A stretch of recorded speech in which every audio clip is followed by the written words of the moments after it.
Morning. Welcome to special meeting of council for the Township of Minden Hills for Tuesday, January 14th, 2025. In review of today's special council meeting, council will proceed with the 2025 budget deliberations. Included today is the tax-supported budget for administration, fire services, and public works departments. Water and wastewater rates will be considered for approval, and we will also hear a report from administration regarding marriage licensing services.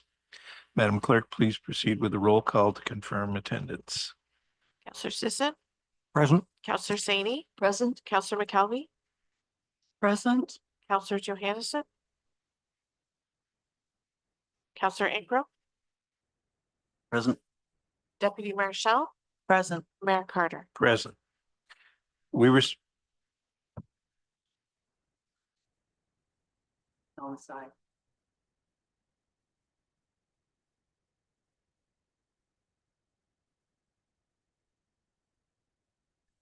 We respectfully acknowledge that the Township of Minden Hills is located on Treaty 20 Michisagi territory and in the traditional territory of the Michisagi and Chippewa Nations, collectively known as the Williams Treaties First Nations, which are Curve Lake, Rama, Hiawatha, Alderville, Scugog Island, Beausoleil, and Georgina Island First Nations.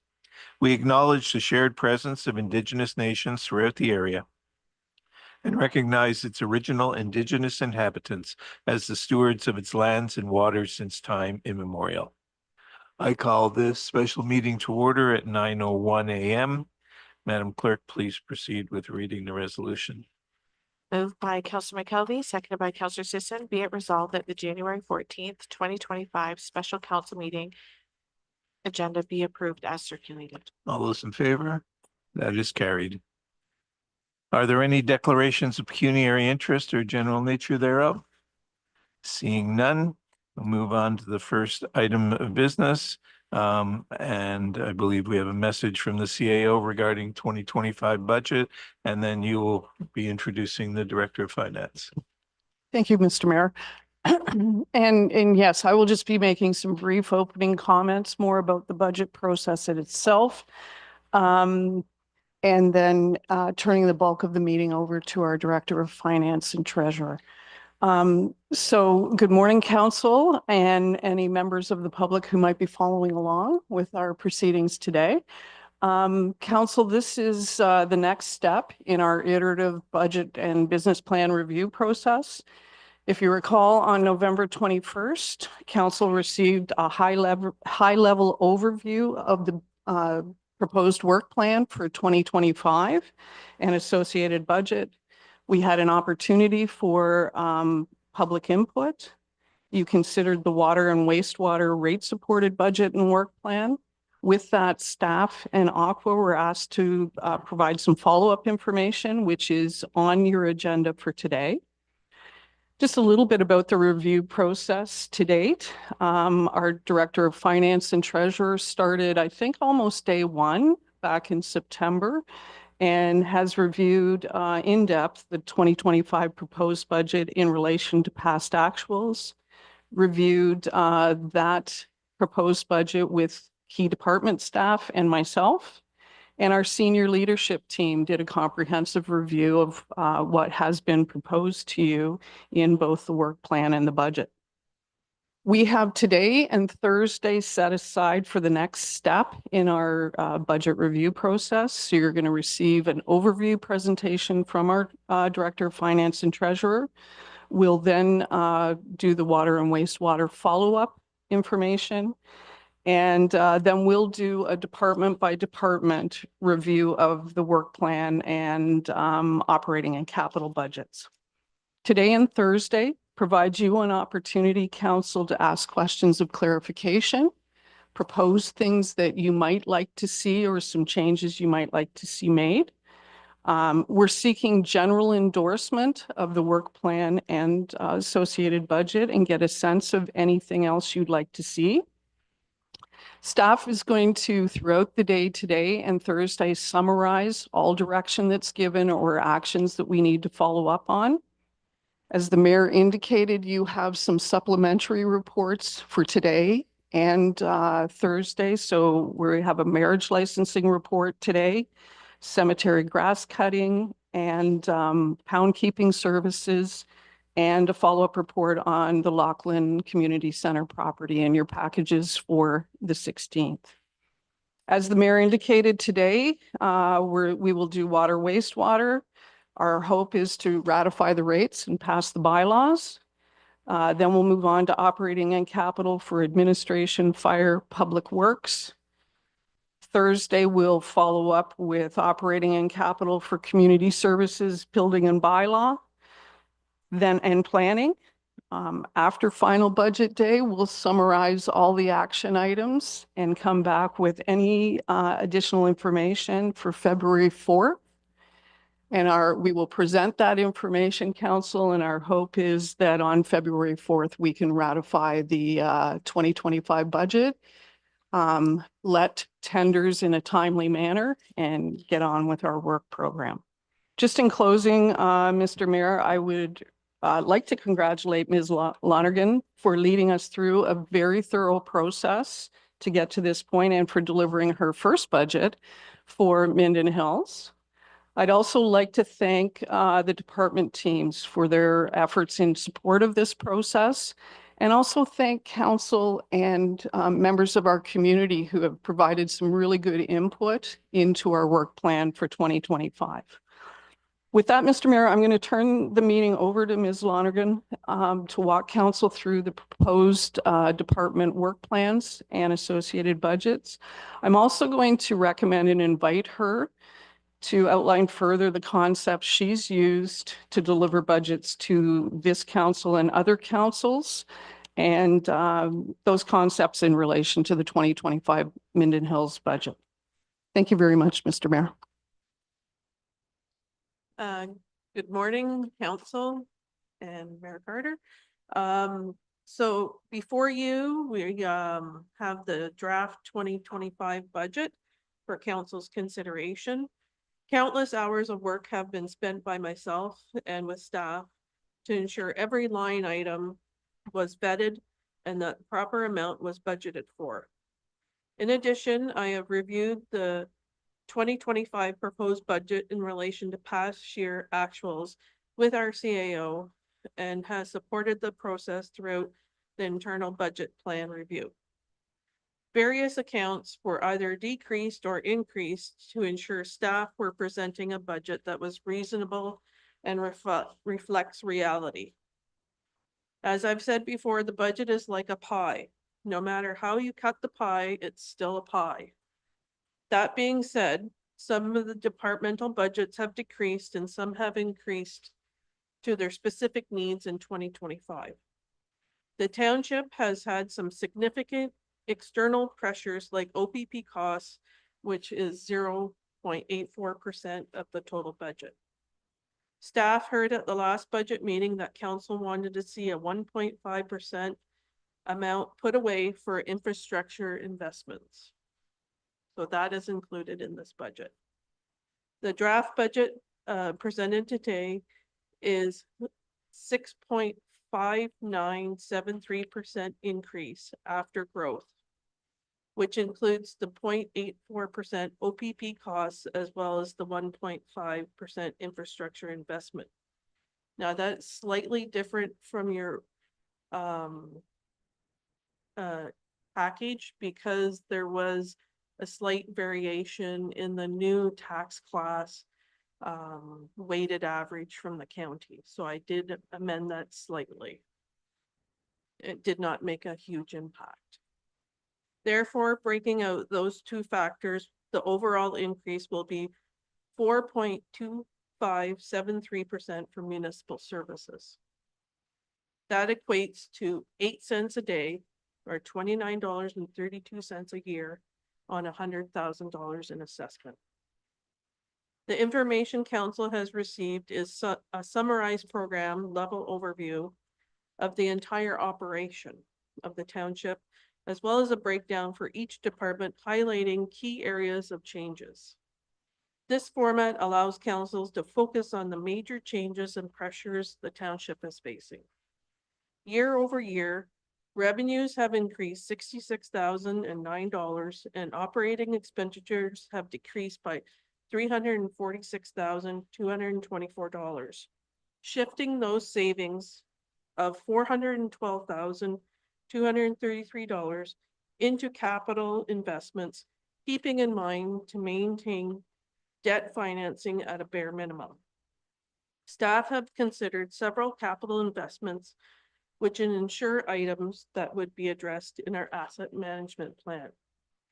There are some capital investments which are not included in this budget presented, but are listed at the end of the package for council's consideration in the budget discussions.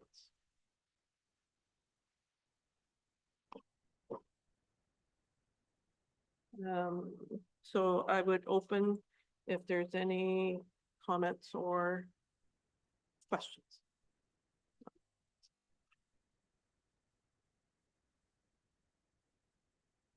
No. Any? No. Okay. So I would move into the so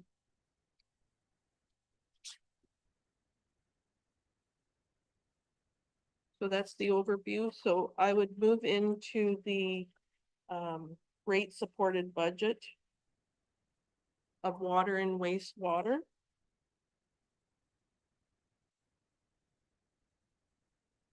So from the last documents you received in November, there was a $8,000 savings per year in contract costs by investing in the meter reading technology that was proposed last time.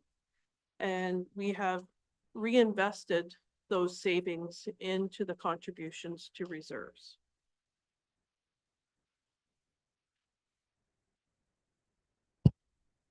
Mr. Mayor, if I may, I'm not sure all council members know which page Oh, you're on. sorry. Okay, sorry.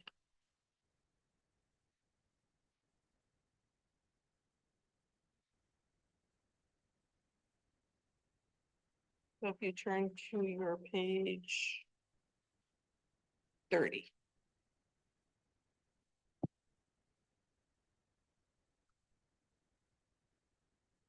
So folks, we're in tab 5, Tab 5, sorry. which is today's package. And are you starting on page 27 or 30? Oh, sorry, 27.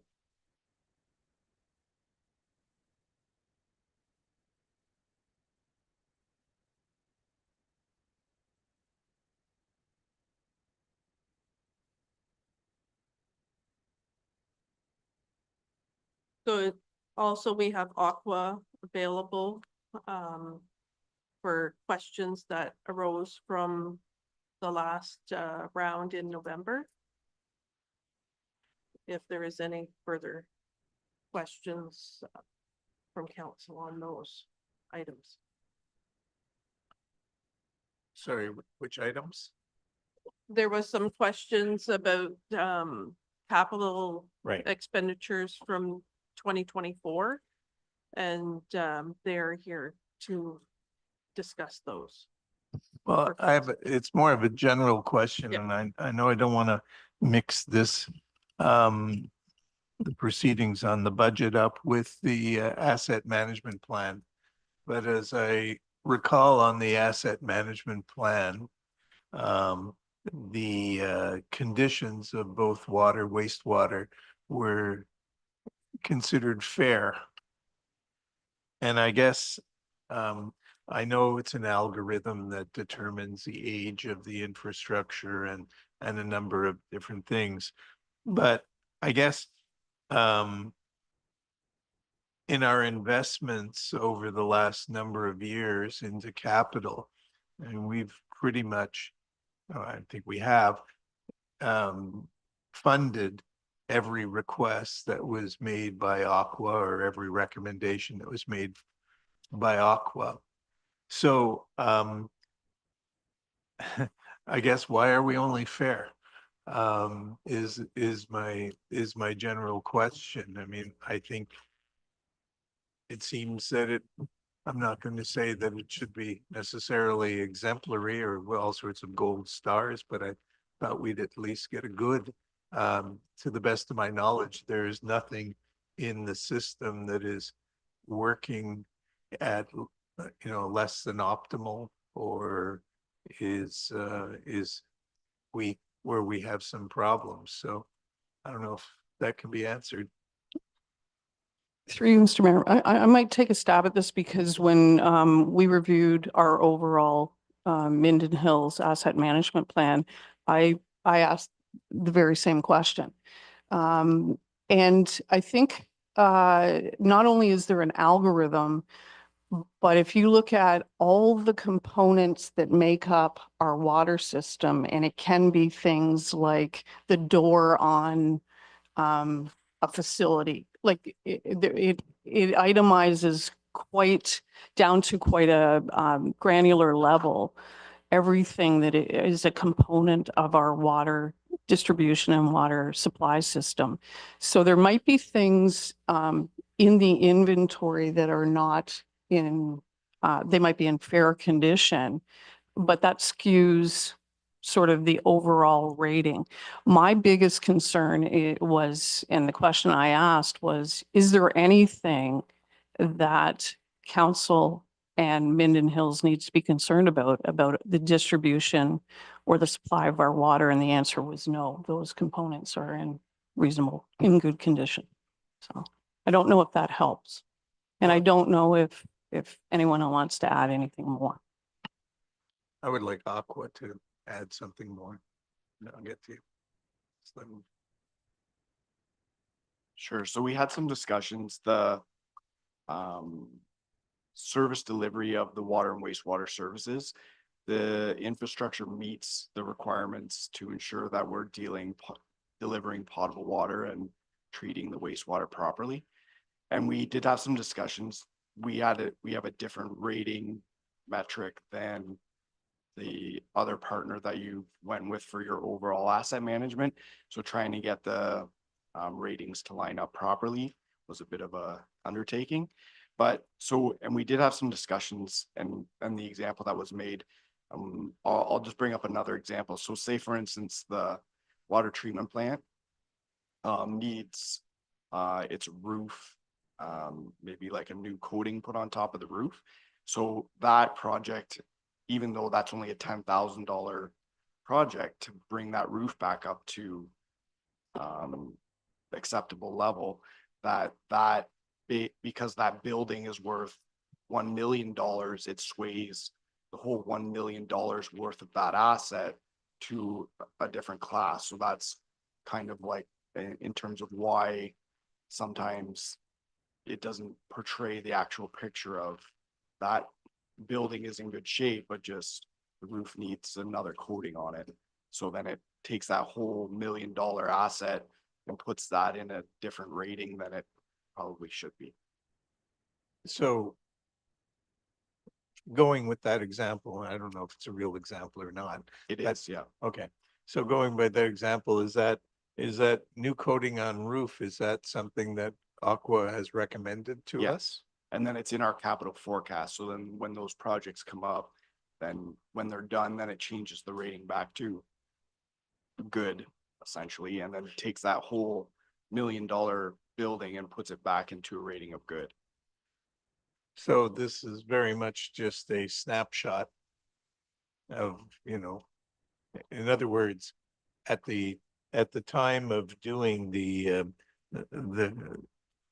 when you do your review and you come to us and say, here are all the capital projects, at that point, we will never be good because we've got these outstanding capital Correct. projects. And you're constantly trying to move things to good. It just seems to me it gives a unfair description of, because people look at it and see water, fair.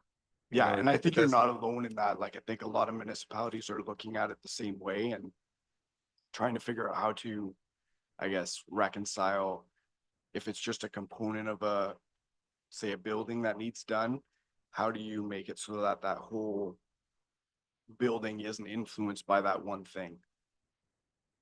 Right. Counselor McKelvey. So you indicated the 10,000 is in the budget? Yeah. Where is that? Like, It's is, in 2026.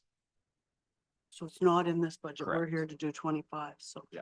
Um, So most of the items are age related base, so we're saying that when we do our forecast, it's for 5 years. So we take the projects and put them over the 5-year period. But then those ratings will change as we do the projects. Counselor McKelvey. I think I asked this question the last time, and I think it's really necessary that the council gets this, is this asset management report for water and wastewater. So that we are being educated on how that report came out on individual costs. So, can we get that, please? So I think I indicated at our last meeting that when we do our quarterly report, which will include water and wastewater, that will be provided to council. Yes, that is what you indicated, but I'm thinking we need this for our budget. Why? Is there any reason why we can't see this? Why now? would you need it for the budget? I'd like to know things like that. You have a roof that's showing poor. Why are we waiting? I just, is there some reason you don't think we need that? No, I mean, we've got a plan that has been put forward to us by Aqua But and it's, saying that we need to do these things over this 5-year period. I don't, we generally up to now have agreed that everything that is to be done in each year, we have funded it. So I don't. Counselor Sam. You through the chair. So the bottom line is we want to be good, not fair, at least good, if not excellent. So I'm wondering that when you come to do your quarterly report, if you could show us how we get to good or excellent, instead of kind of lagging and being fair year after year. I think one of the So that maybe that misconceptions we is could be, yeah, thank you. excellent is essentially new. So if it's not new, it's already good. So after 1 year of say excellent, then it essentially moves to good. And then obviously some of the infrastructure, buried pipes in the ground are 40 to 50 years old. So they're in good to fair shape depending on the reports that we have when they do say, for instance, Zoom inspections. They'll rate different sections differently based on what they're seeing in the ground. So then each component gets rated at a different rating. And I guess it's a bit difficult also that there's two different things here. There's the condition of the water and then there's the condition of the asset. And in some cases, we're talking about the asset, which is not necessary, which could be because of its age is going to, right?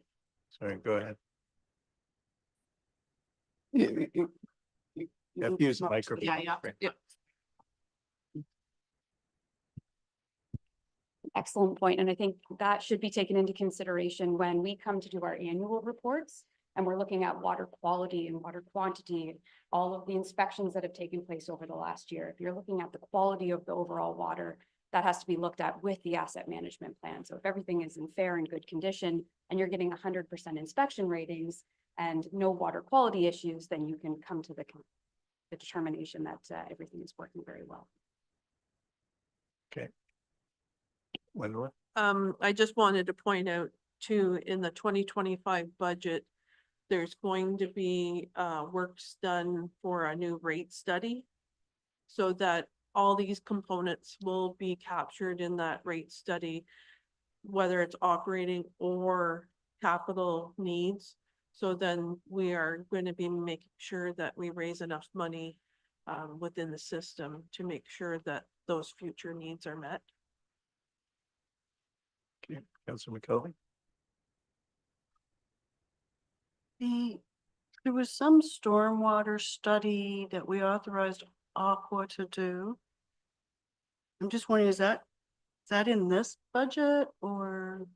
That was in 2024. Yeah, but did they do it? I believe. You need Yep. Stay- You're speaking to the wider audience Yeah. around the world and they need All to of hear you. the reports that were forecasted to be done to this point are done. We did ask for extensions for some of the new stormwater requirements because the ministry hasn't provided guidance documents in terms of how they want to see those reports presented. Okay, so is that, so because you haven't been able to finish that, because ministry hasn't said, is that in this budget or is that in our general operating budget of the municipal? So the stormwater would come under public works and Okay. not water, wastewater, Okay, good. because the stormwater is for the whole of the township and not just the ratepayers Right. in the system. My other, if I may, Yeah, go ahead. my other question was that we, Aqua hired Engage to do a sanitary servicing study. What was that and what came out of that? So that is in terms of looking at proposed developments for the municipality and how that water and wastewater gets portrayed to sewage plants. So they're looking at where the development is and whether we have infrastructure to get that sewage to the treatment plant.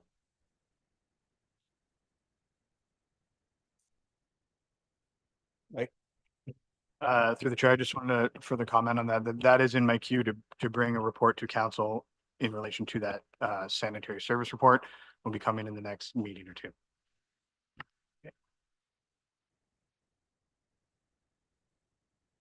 Councilor McKelvey? The energy conservation and demand management plan had several recommendations, not only for the water and sewer, but for all township facilities. One of them was to put insulation in the Lutterworth Water Building. I believe Councillor Saney referred to it as the tin can. So is that in the budget to be done this year? Through the chair, sorry, we're all over the place here. Through the chair, that's something that we have, we do have in the budget. I spoke to the treasurer on this one and you don't see it as a capital. I believe the intent is to run it through the operating costs. That's why you don't see a separate sheet for that. That's fine. I just want to make sure. So that's in Public Works. No, that's a water cost, Lutterworth Water. It's a water. It's in the Public Works budget is what I'm hearing. No, sorry, it's in the Aqua Okay, operating budget rather than the Aqua capital. okay. Councilor McKelvey? The other question I have is the Highway 35 hydrant project and somewhere in here it's referenced that we had 70% funding, but really it's not 70% funding because the costs were way more than what we thought. And I doubt the grant keeps going up for us, does it? Mr. Timmons? I can answer that one as well, just because I know the treasurer wasn't here at the time. The original agreement was for 70%, as the councillor stated. You're absolutely right, though. By the time it got to tender, it was the project had increased. I did go back to the folks at ICIP to see if we can get more money, and at the time we couldn't. So it's true the 70% is probably not representative of the total project, but we were committed at that point. So. Councilor McKelvey? So just on that, we're short quite a bit of money on that. So was that in 25's budget coming from reserve or where is that? And we don't know what the extra hydrant extensions were either yet. So I don't know how much more we're over, but. Through the chair again, I don't have the numbers in front of me. In the end, the hydrant extensions were actually not a big hit. We were actually very close to our budget amount. I think there will be a small overage, but not definitely not considerable. And sorry, what was the second part of your question? I'm just trying to figure out where we're financing, because we had agreed that there would be a levy of $100,000 last year for that. There was going to be funding. We'd already bought the hydrants in 23, so part of that funding already got used up. So like the way I have it figured out, we were short over $300,000. So I'm just trying to figure out where is that? Where is it? Part of it's supposed to come from the general operating too, because the hydrants were not felt to be just for the water system users, so. So I guess I can comment on that. It would flow through 24. And I think there is some residual works to be done, like landscaping, et cetera, in 25. There was some items that were not completed in 24 that were on the capital sheet. So it would offset those items instead of taking it from the reserve. So there is an offset there in 24.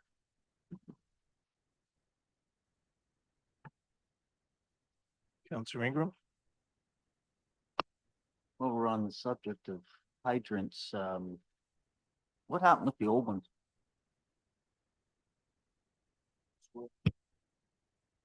In the tender, they were included to be scrapped by the contractor. Okay.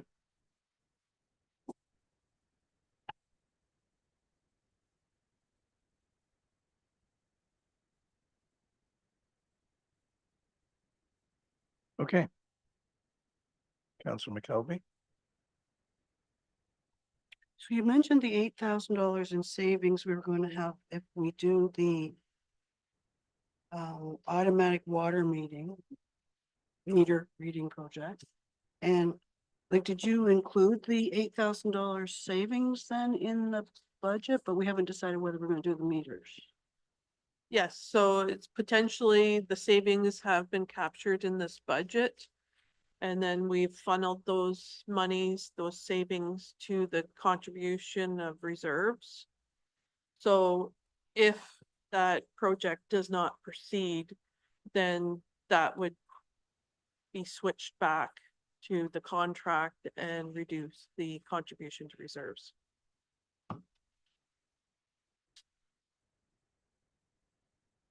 Yeah, yes. Okay, Counselor Ingram?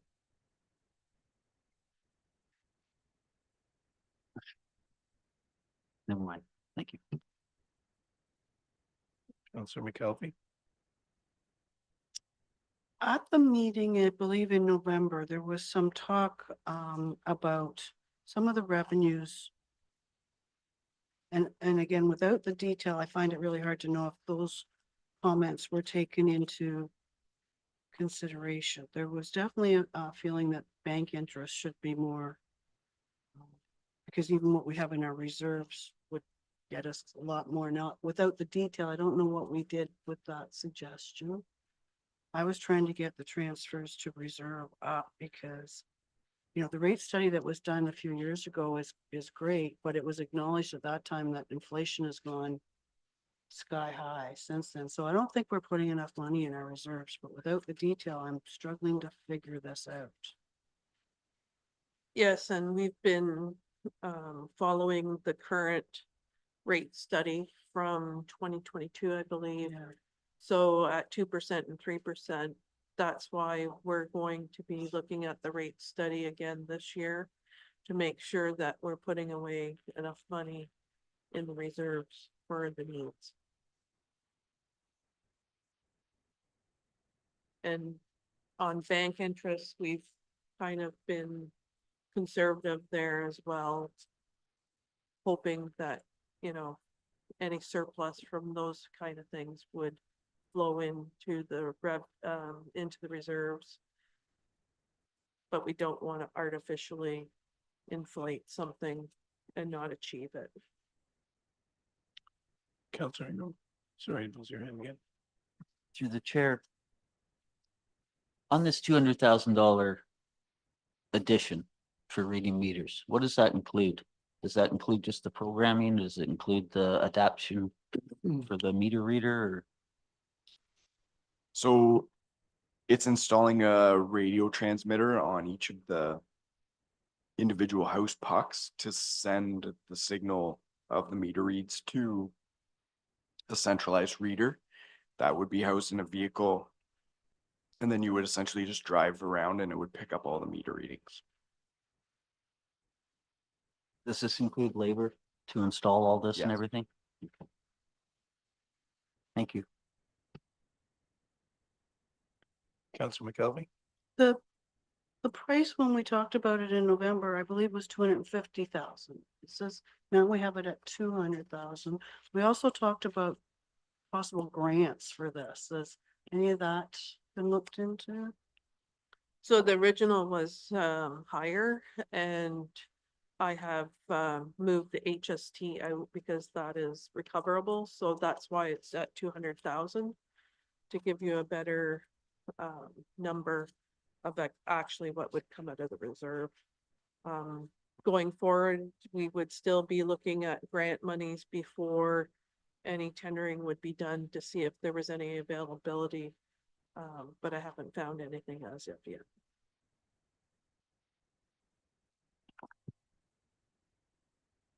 Have you done this at a number of other locations?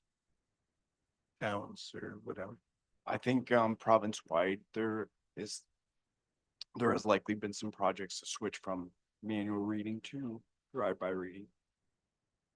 But you're not I'm not familiar with them. familiar enough. Through you, Mr. Mayor, I did it in Kitchener. And I did in Otonabee, South Monaghan. Okay. Councillor McKelvey? So the meters that are in the households right now are quite old, I believe, too, are they not?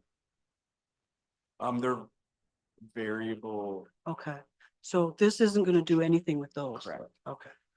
Are we gonna look at each of these capital sheets still, or do I just start asking questions about them now?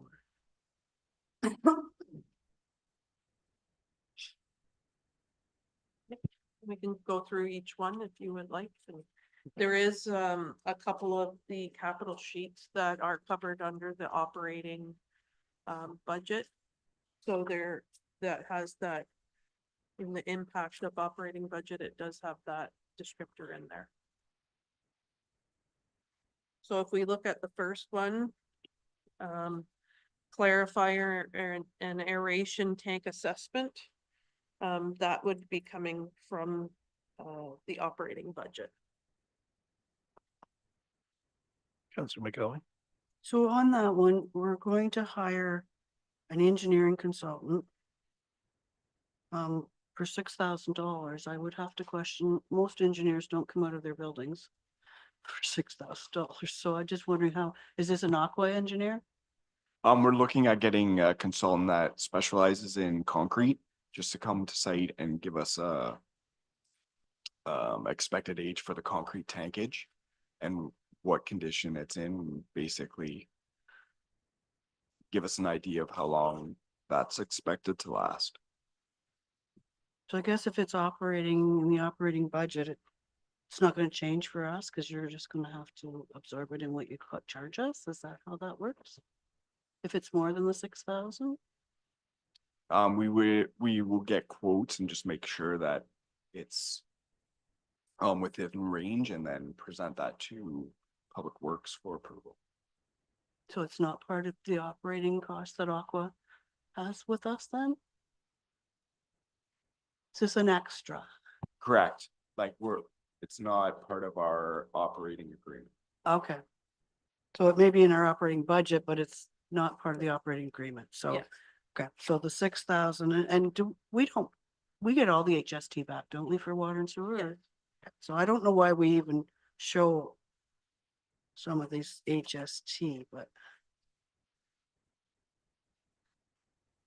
the next one I had well inspection and cleaning, a structural assessment, which I'm not questioning whether we should have them. I'm just trying to figure out, again, who are we getting to do this? So you're going to tender out or get prices or however you do that. Yeah, so from well contractors. So they're doing cleaning and video inspections and then providing us with a report on the condition of the well. The Ministry of Environment recommends that those be done every 10 years.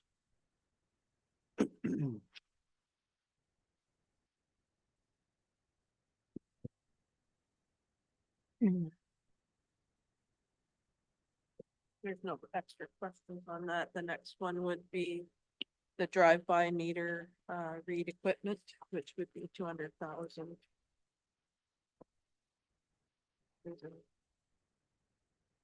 questions on the meter read equipment? Counselor Sisson, I recall the 21st of November quite well, and we discussed these meters. We did not agree to do them, and distinctly remember we would think about it if there was a grant. So if there's no grant, I don't know why they're on here. well, it's just a budget, so it's there, and we would only agree to do it if, I'm just voicing my opinion. Counselor McKelvey.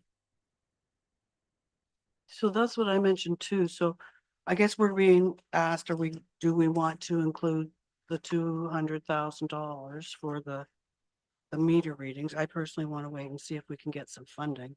But I also want to ask, so this is something that Aqua's going to tender out, and then we're going to pay another 15% on top. Is that correct? Yes, that would be part of the. I have a problem with that, so. I think we should have staff doing this tender with Aqua's assistance, obviously, but. So who's installing these? Is it Aqua staff installing?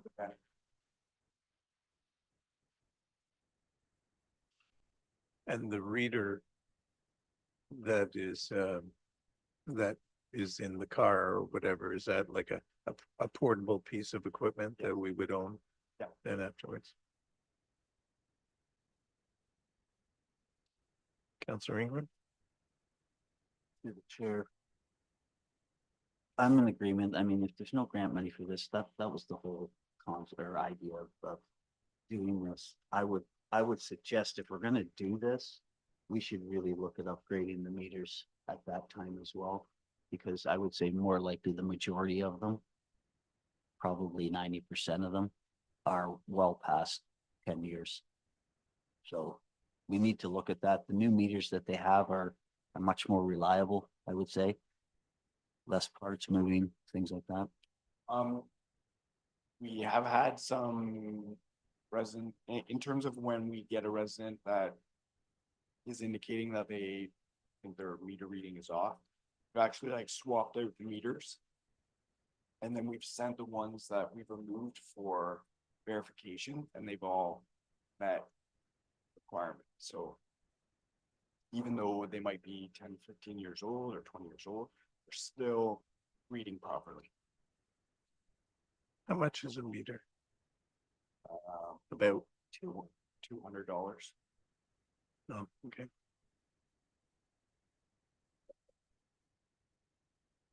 Are we tracking when we put new ones in? Like, is Yeah, it? so what, when we get a request to put a new one in.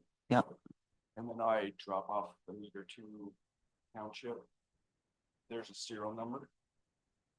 And then they're updated in the meter tracking Okay. system. Perfect. Thank you. Okay. Fire hydrants? So Mr. Sorry. Pardon me, Mr. Mayor, if I may, we're just tracking follow-up items and direction of council.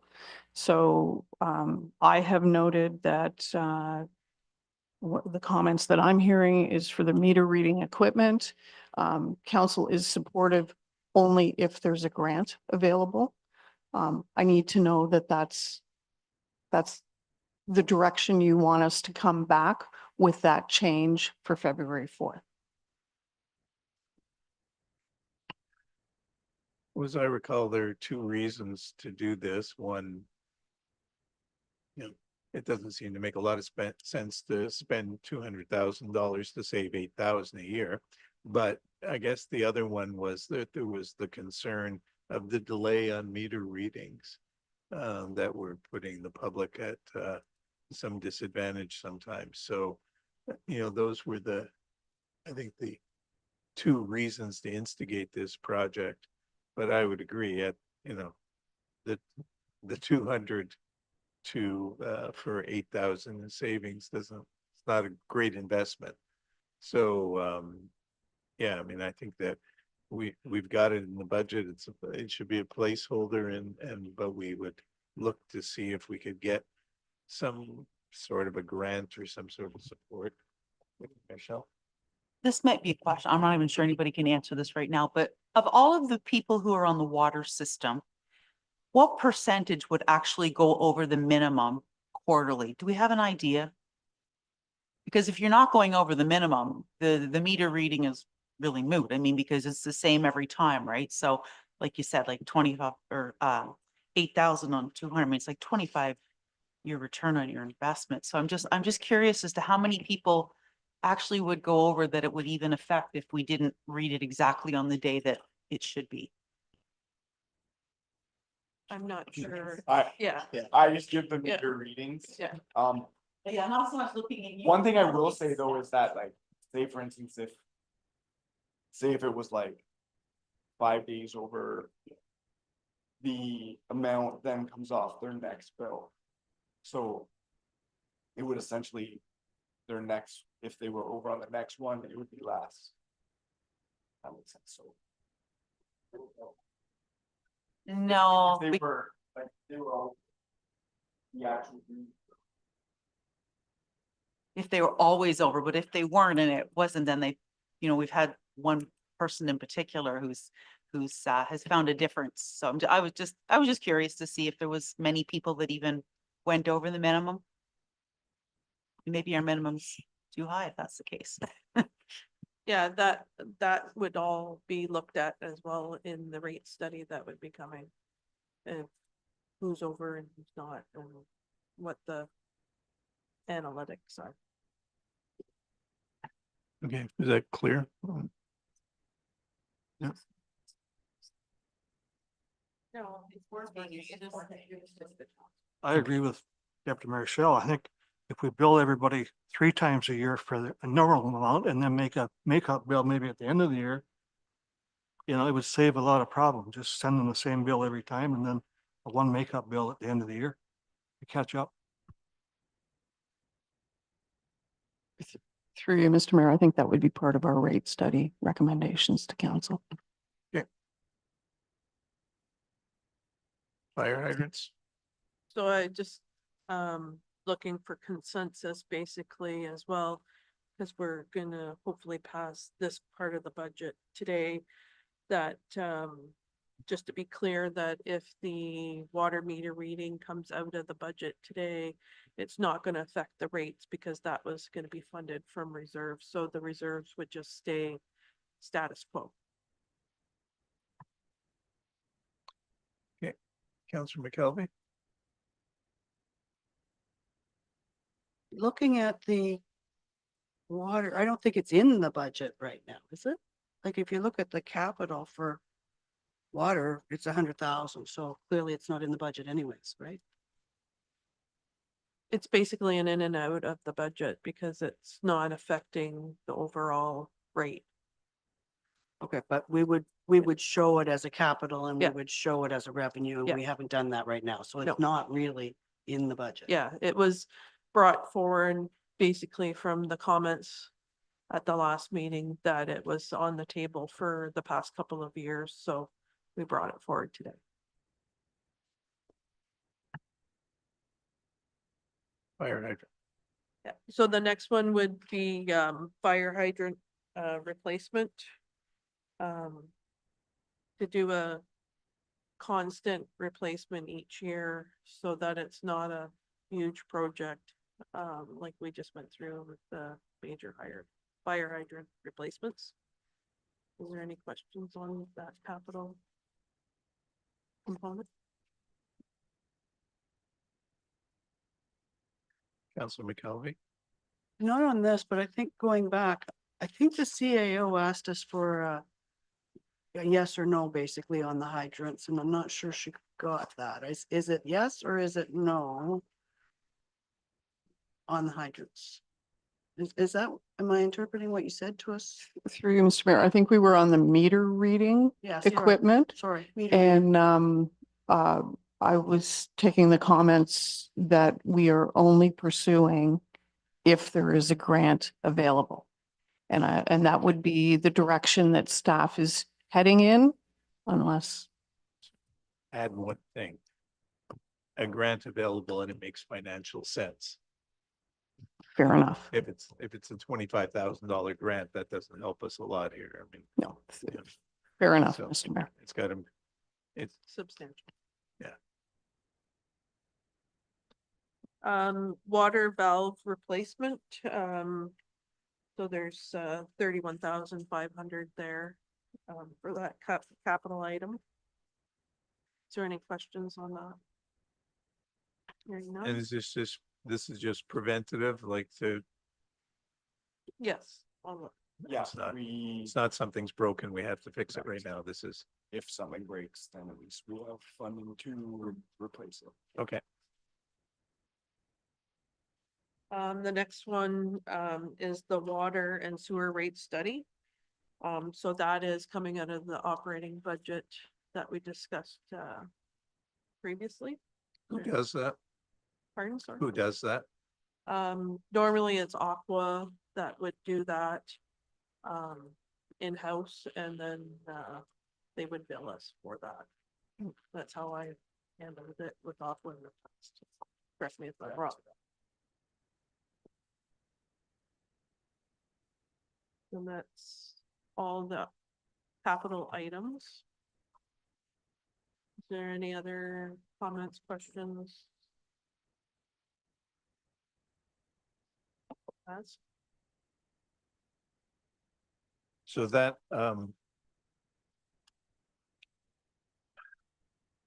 so do we have any projects, for replacing pipes at all this year? We have in there to pumping station piping. And I think that's the main one for sure. We do put an allotment in there for unforeseen to cover if we have a break. but Right, We don't have any slated piping repair replacements. okay, and then what if there's road work that's done or something like that that disturbs pipes? How do we handle that? Is that part of the road work project? Through the chair, generally not. If we're going to have a project that would impact our underground infrastructure, we would plan those together. Most of our roads projects, I mean, we'll avoid doing a resurfacing if we obviously know that there's underground coming up, and we would plan those together. But at this point, there's no discussion for any upgrades that would impact our underground utilities. Councilor Ingram, did you have your hand up?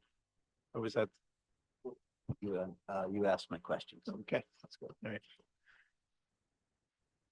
Councilor McKelvey? When we do these, water valves, so we've done some of these in the last year, I think. Is that what we did a lot of? Like, Through the chair, we haven't done a lot, but we did do one or two, I think this year, one anyway, up on, just on by the rental place there. okay, yes. And what about the one on Prince Street? Was that a water valve issue or what was that? Through chair, that was two residential sewer connections connected to one main, like going out to the main together.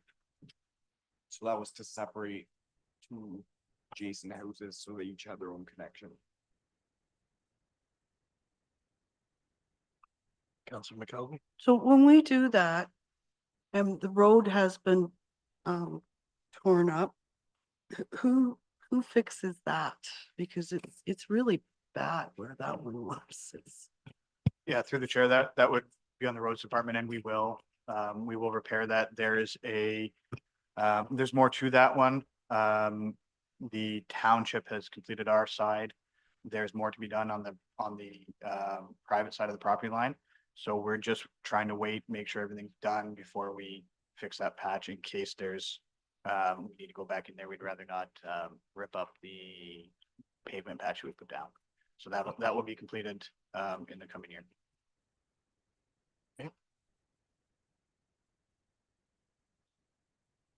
And one last for me, the water tower, is that part of your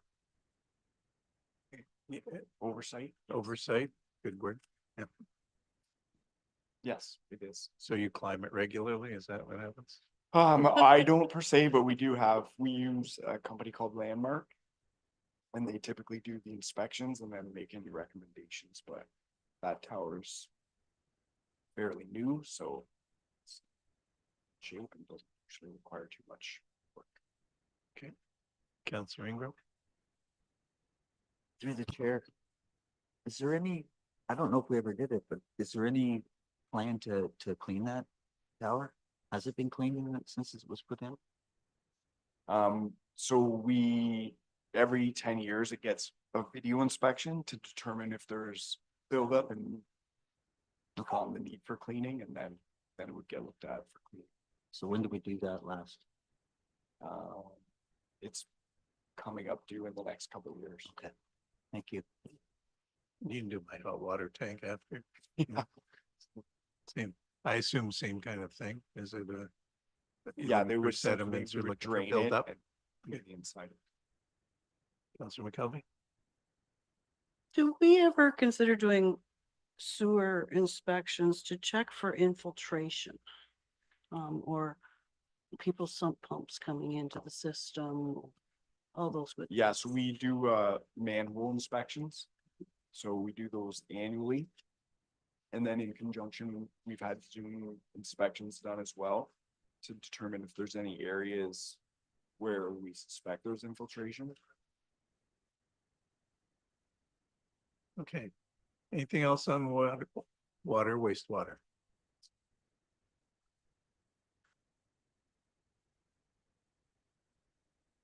Madam Director, you. So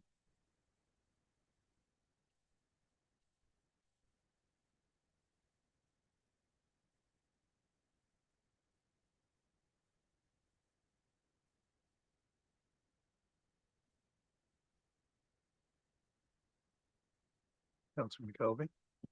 So we're gonna be asked to pass the water and sewer budget today. yes, I'm still struggling without the actuals. Sorry. That's how I feel. In the detail, I can't, Sure you can. I can't pass a budget without information that I feel is necessary to make that decision, so. And that includes the detailed operating costs and the last year's actuals, and I just, Well, we wouldn't have last year's actuals. We have last year's budget versus this year, right? that's what we have, yes. We have not been given last year's actuals, which we've always been given, and the detail, so. I just don't know how. I don't know how I'm going to be able to do this. I'm the only one, but I need that information. so actuals are still being worked on. I There's realize still that. invoices coming in, entries that need to be done. It was the intention in the February meeting for the other components of the budget, for the departmental tax rate budget, that potential draft surplus deficit numbers would be provided at that time. But not the detail that I'm looking for. You're line by line, Yes. because basically that's what staff has done for council, is to go through the line by line and do the adjustments and provide it in the summary overview. I realize that.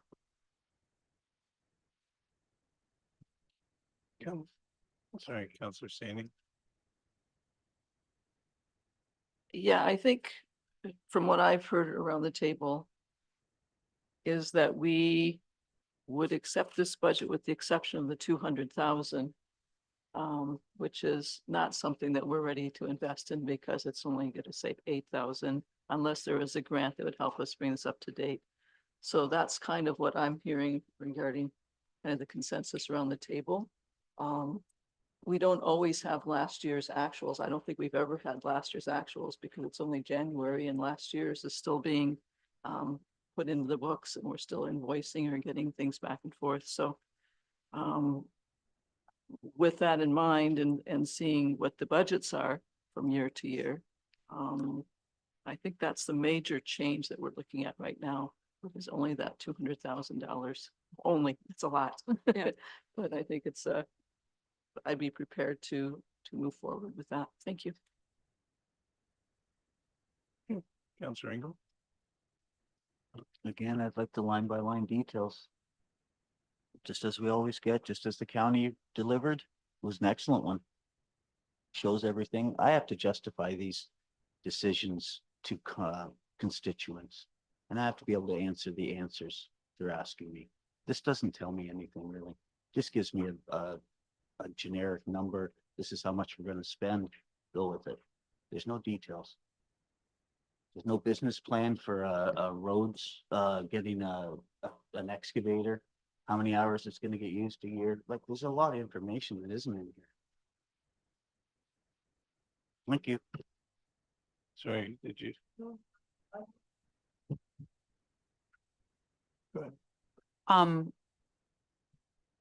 For water and sewer though, I mean, we have comparables year over year and I mean, I believe that staff has done this line by line. I trust that they're wanting to come as close to what they need as possible. So for this for this part of the budget, I'm prepared to just assume that, I mean, it is just that, it's a budget. We do our best to make the best guess that we can for the upcoming year.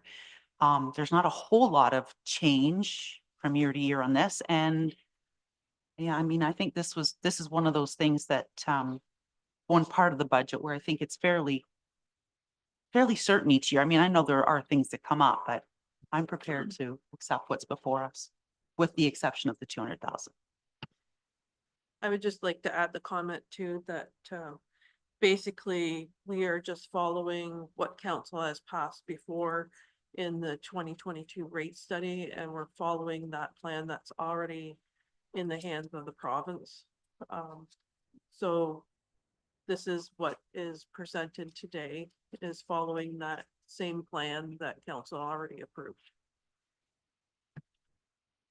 Counselor McKelvey? The problem I have with that is that the rate study was done, I think with 21 numbers. I'm not sure. I can't find it's not in here again unless I've missed it, but,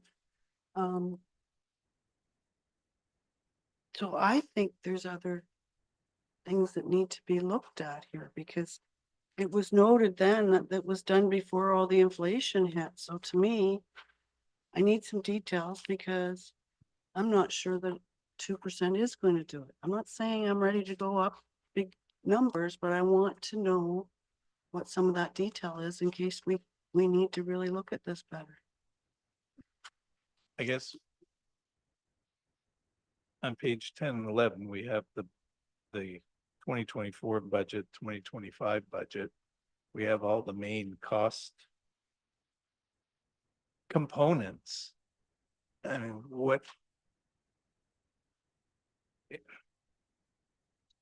it sounds like you're trying to do staff's job. Well, that's what it sounds like. So I'm just trying to understand where The mayor. Thank you. pardon me, Another accusation from the mayor. pardon me.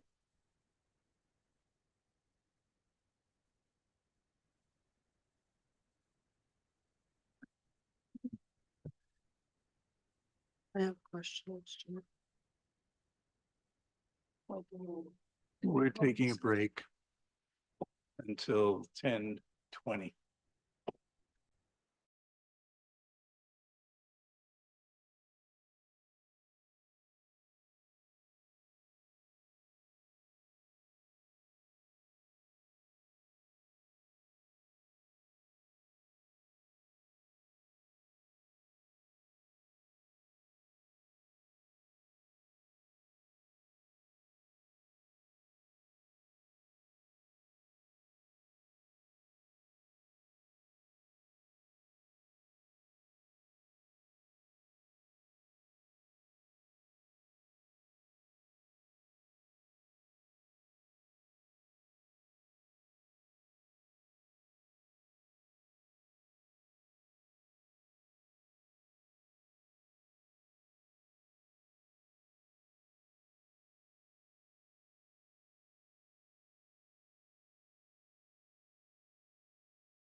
Welcome back. So we are at the rate supported budget book. What other comments, questions?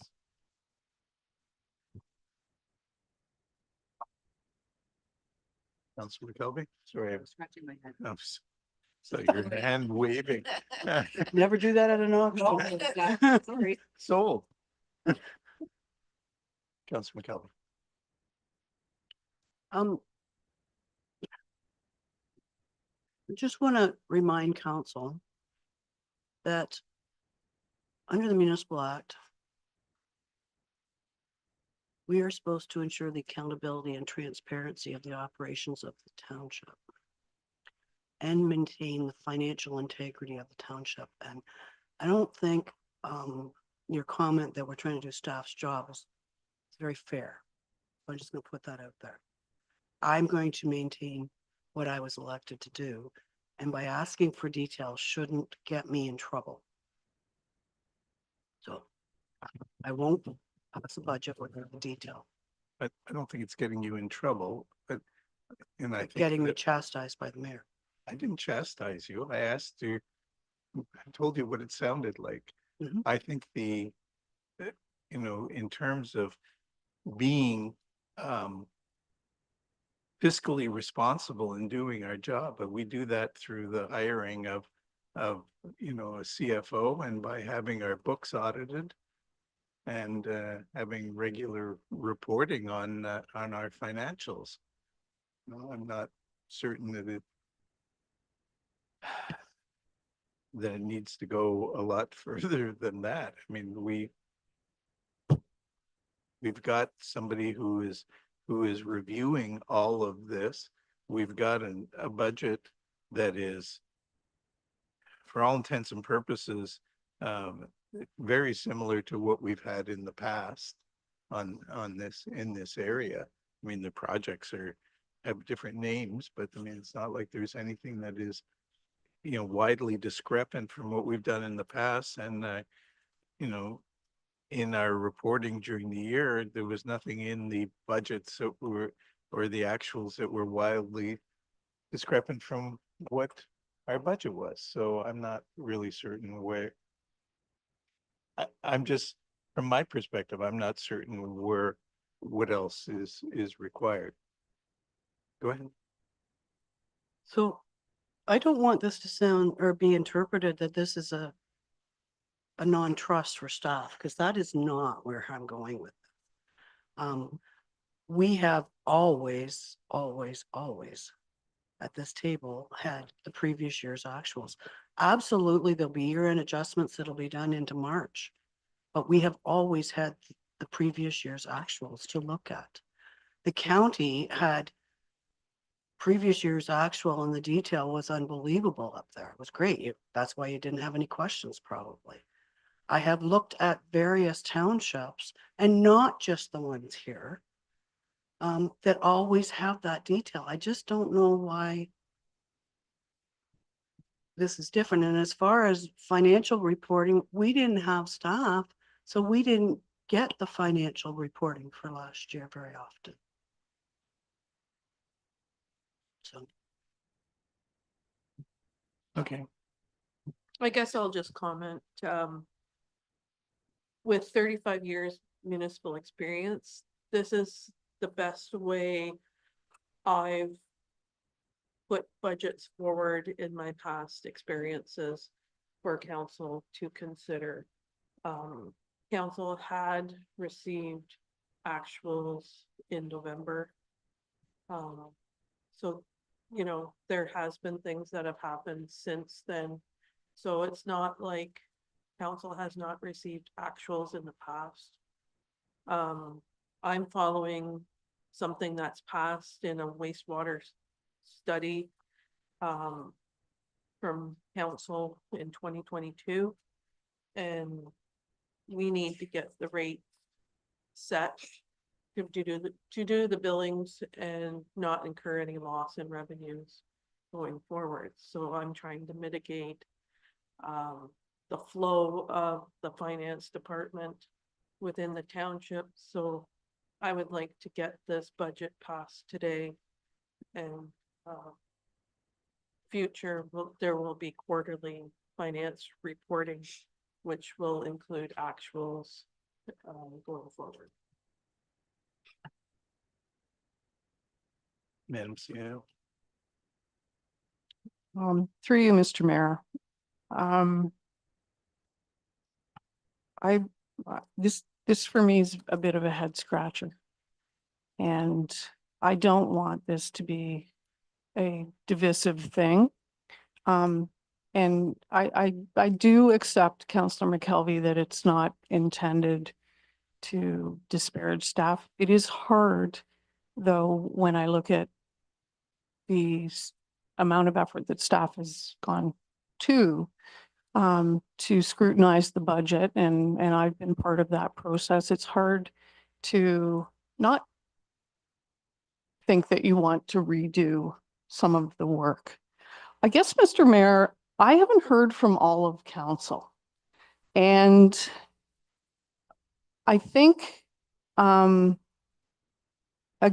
we're just trying to do the work to put the best information before you and allow you to focus on the big things, not the line by line detail. And so that has been our motivation. It's the way, you know, I'm not a treasurer, but it's the way that as commissioner or CAO, we've put budgets together in the past.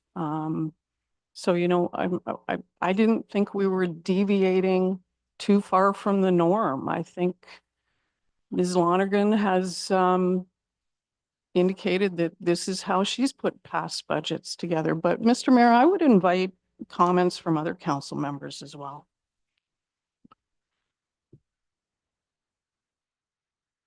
Any other comments? Councillor Johansson. As you know, I sent out an email and that was on me and you replied to me. Thank you very much. But just for me, I think it's easier for me to understand. And whoever else is looking at it, maybe, there seems to be a pushback on getting what we are asking for. Is it, can you do it? Or like, you know, we're just kind of going around wasting time here.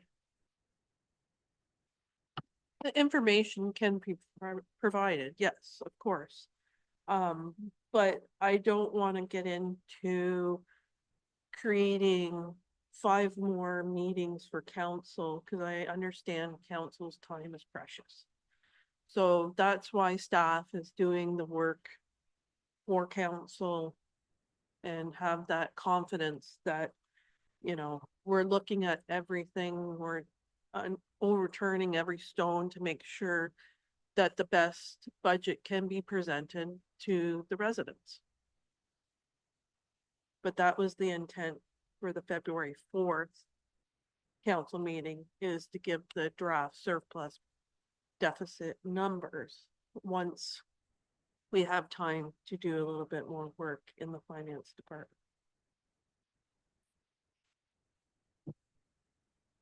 Yeah, well, we have a motion, so I think we vote on the motion and see where we go from there. Through you, Mr. Mayor, to council. So my understanding thus far is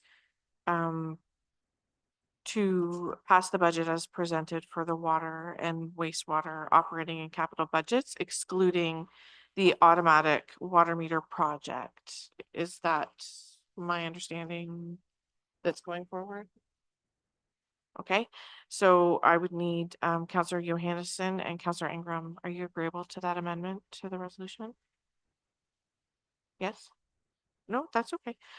Moved by Councillor Johansson, second by Councillor Ingram, that council approves the 2025 water and wastewater operating and capital budget as presented, excluding the automatic water meter project.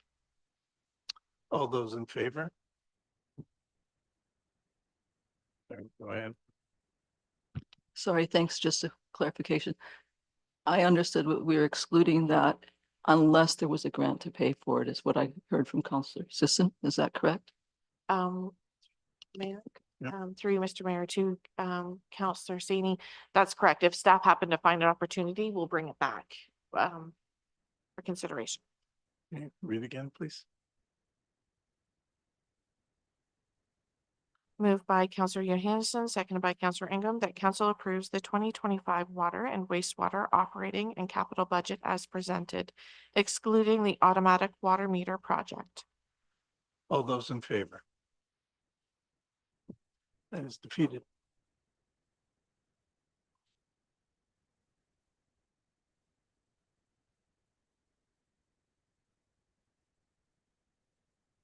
You're going to continue on to your next. Counselor McKelvey? So can we assume that we'll get that detail for the next meeting so that I would like a motion put on the table.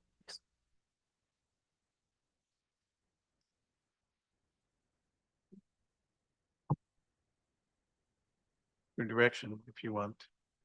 Something you can put forward the motion.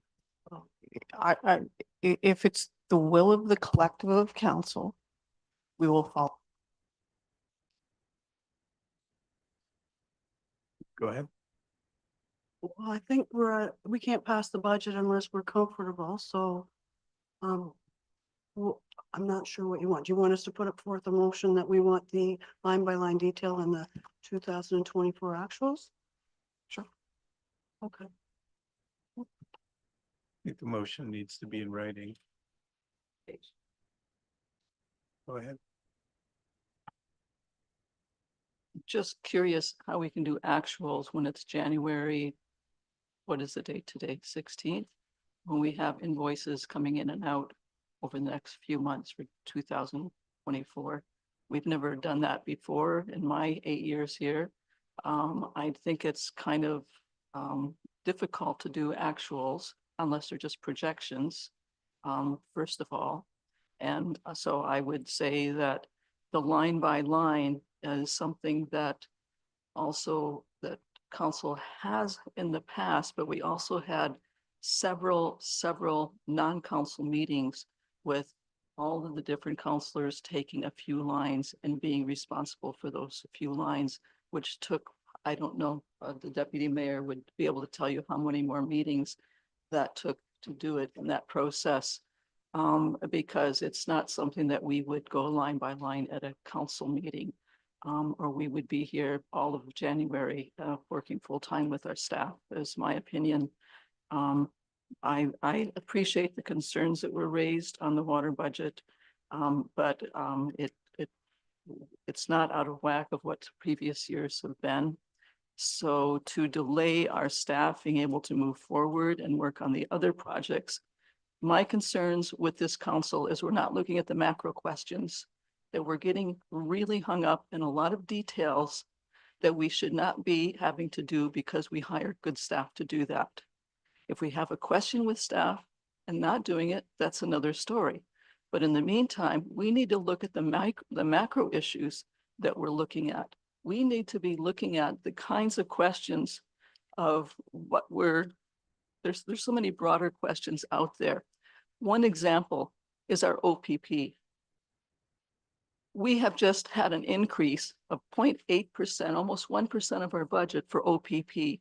Yes, the province has given us a little bit of relief from that, but not totally for this year. But next year, we're going to have that full hit of the increase of the OPP. Those are the kinds of macro issues this council needs to be raising, not just at this table, but also at the provincial level, and saying that we cannot continue to raise the taxes in this way. That's our job of council. The job of a treasurer, the job of our staff are that line by line. If they're out there talking every day to the user groups, to the contractors, those are things and the things that they bring forward in creating our budget. Our role is to look fine at getting the auditors, looking at the micro, making sure we're in line. Us generally looking at year to year to see if things are following as they should. However, our council needs to be looking at those macro issues that are going to make a heck of a lot of difference for our constituents who are seeing their taxes going up at this point, 6.7%, which I don't like to see. They should be much lower because it's a regressive tax. We need to look at that. We're increasing people's taxes and their incomes aren't going up for a lot of situations. So to us, maybe sitting at this table, that's not a lot, but to a lot of people, it is. So let's look at how we can better manage this instead of always coming back to those micro things that are redoing what our staff have done. I mean, there's some really good things that have come out of some of these discussions, and I really commend Bob Sisson for bringing, or sorry, Counselor Sisson for bringing forward the idea that we don't want to go at that 200,000 unless there's a grant. So that was excellent, but that's more of a macro approach than getting into fine tuning of these issues, which I think is not what council was asked to be sitting here for. So thank you for that. Thank you. We have to. So hearing council's comments, the motion that's been drafted is that council directs staff to provide a line-by-line budget detail for 2024 and 2025. Is that what council is requesting? I just need a mover and a seconder. Councillor McKelvey, Councillor Ingram. Moved by Councillor Again. McKelvey. And Just Sorry. clarification, is that line by line detail from 24 to 25 differences?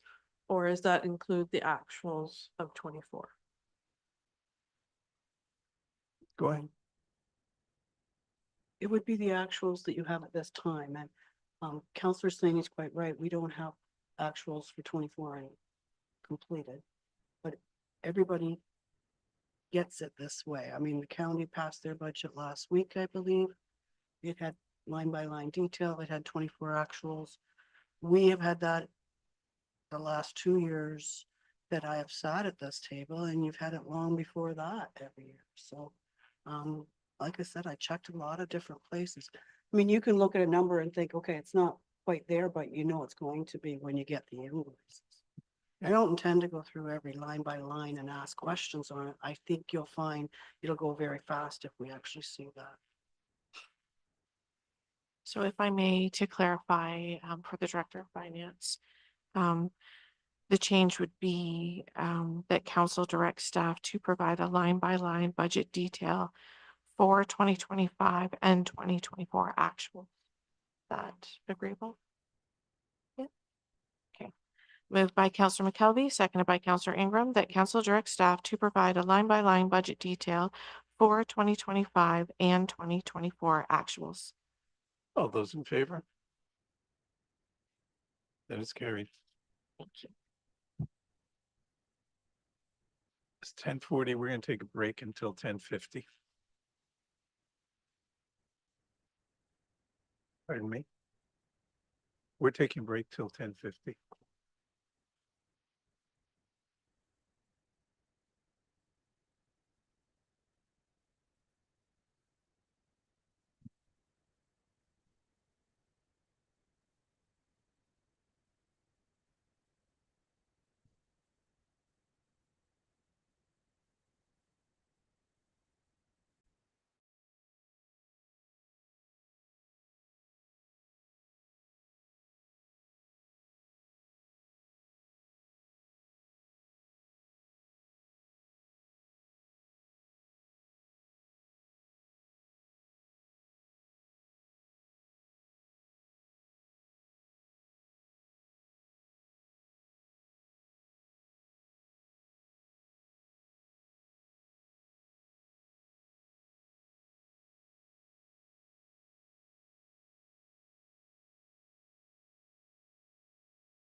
Okay, welcome back.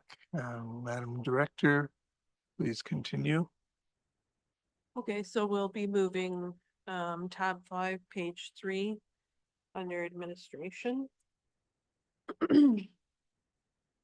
So I'll just give some high level overview of more detail of administration of some key points. So under Office of the CAO, we've removed the POA revenue of $35,000 because that is not something that is being seen in the past couple of years. So we've removed that as we don't want to artificially have a revenue in there.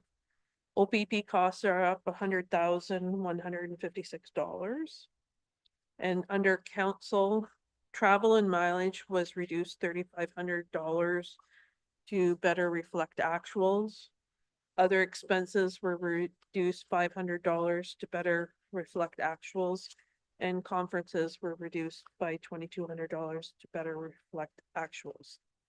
So under the finance component, revenues were increased by $283,944, which most of that is the OSIF funding increase.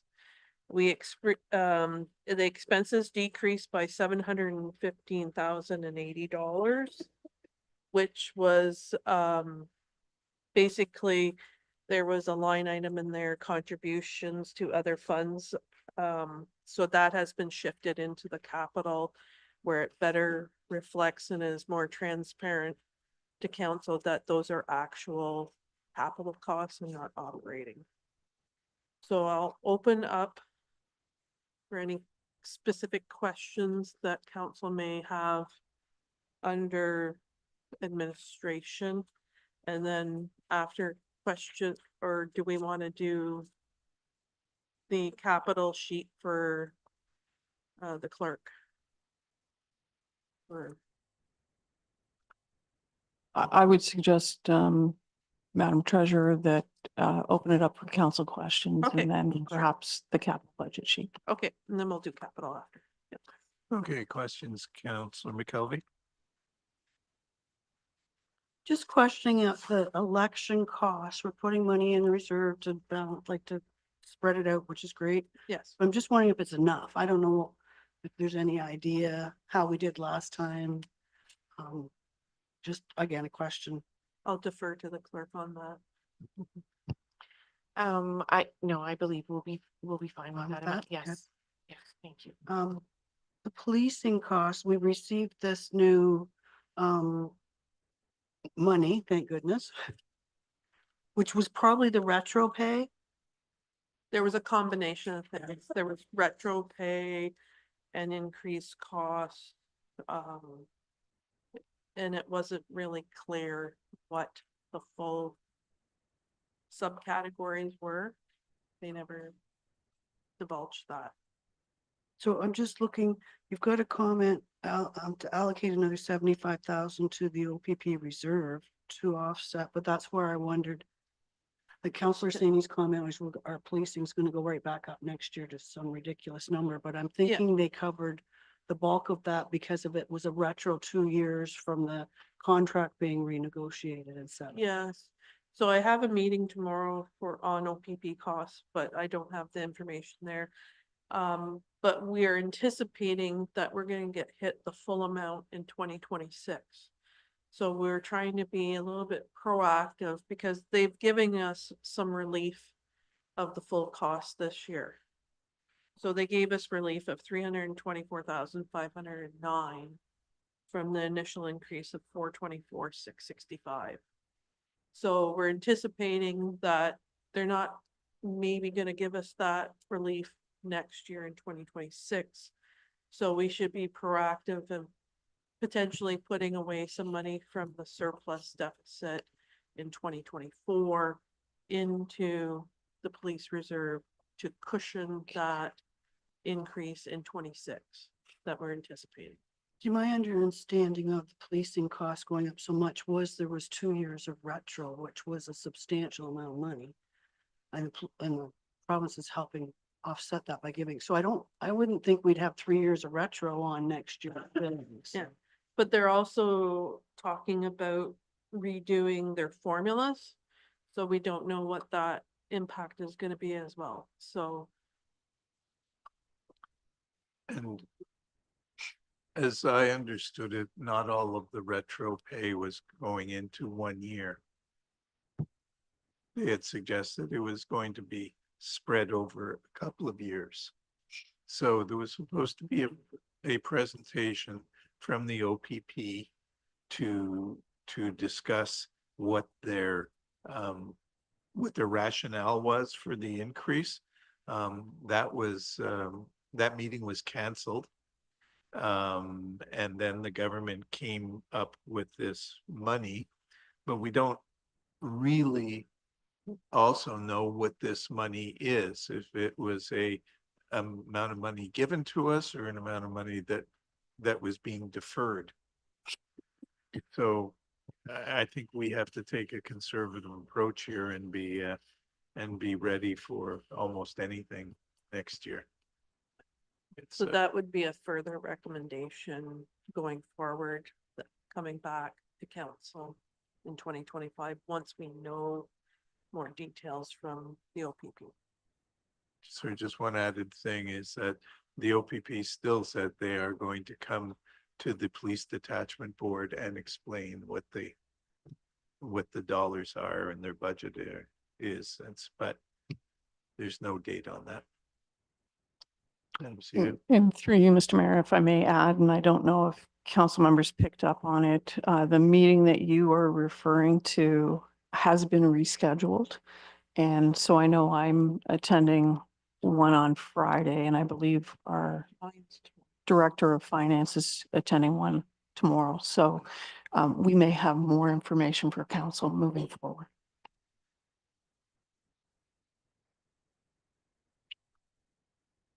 And that's Councilor McKelvey. So the 75,000 you're suggesting isn't actually in this budget. No, Okay. no, it's just a note to highlight that we should be thinking about that going forward for future budgeting purposes. Okay, so the next one is talking about these POA revenues, and I just wondered if the CEO's had a chance to follow up with Kawartha Lakes or. The CEO, through you, Mr. Mayor, it's actually our Director of Finance who followed up on this one. There might be the last I heard before Christmas that there might be a slight amount of revenue for 2024, but there has been no numbers given by Kawartha Lakes yet.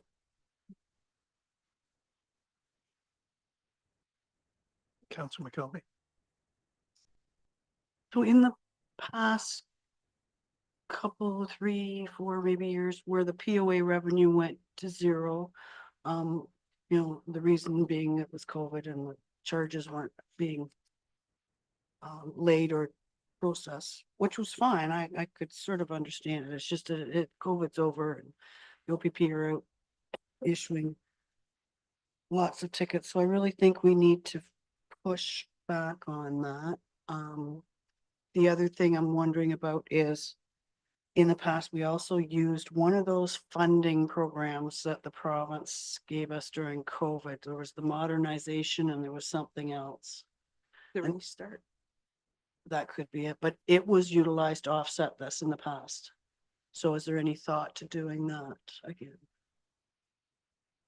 I'd have to investigate that and report back to council.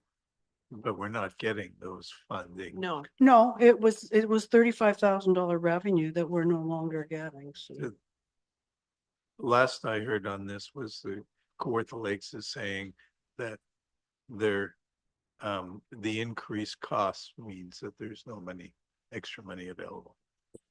Now, I know that this is also a bit of a battle, as I understand it, between the OPP and the courts about the guards and the transportation. So I think that they're having a bit of a contest as to the monies. But Kawartha Lakes is basically saying that the Lindsay court costs more and that there's there's no money.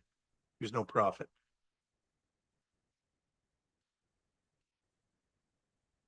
Go ahead. On page 4, the summary sheet, it shows contributions from reserves of 27,000. What's that for?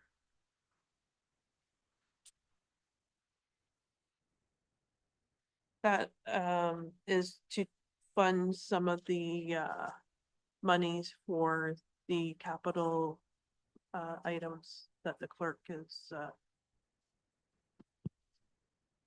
requesting. That's not the same amount. We're trying to offset as much as we can, so it may not be the same amount.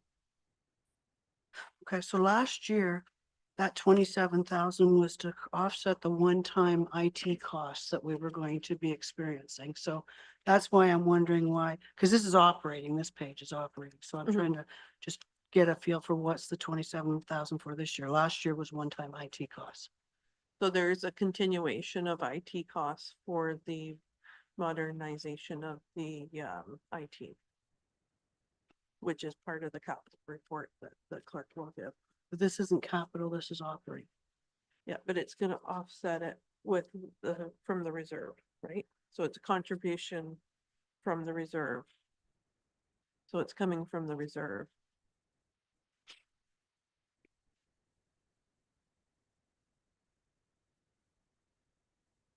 Okay, so maybe you could clarify that when we go to the next page then, because I'm just.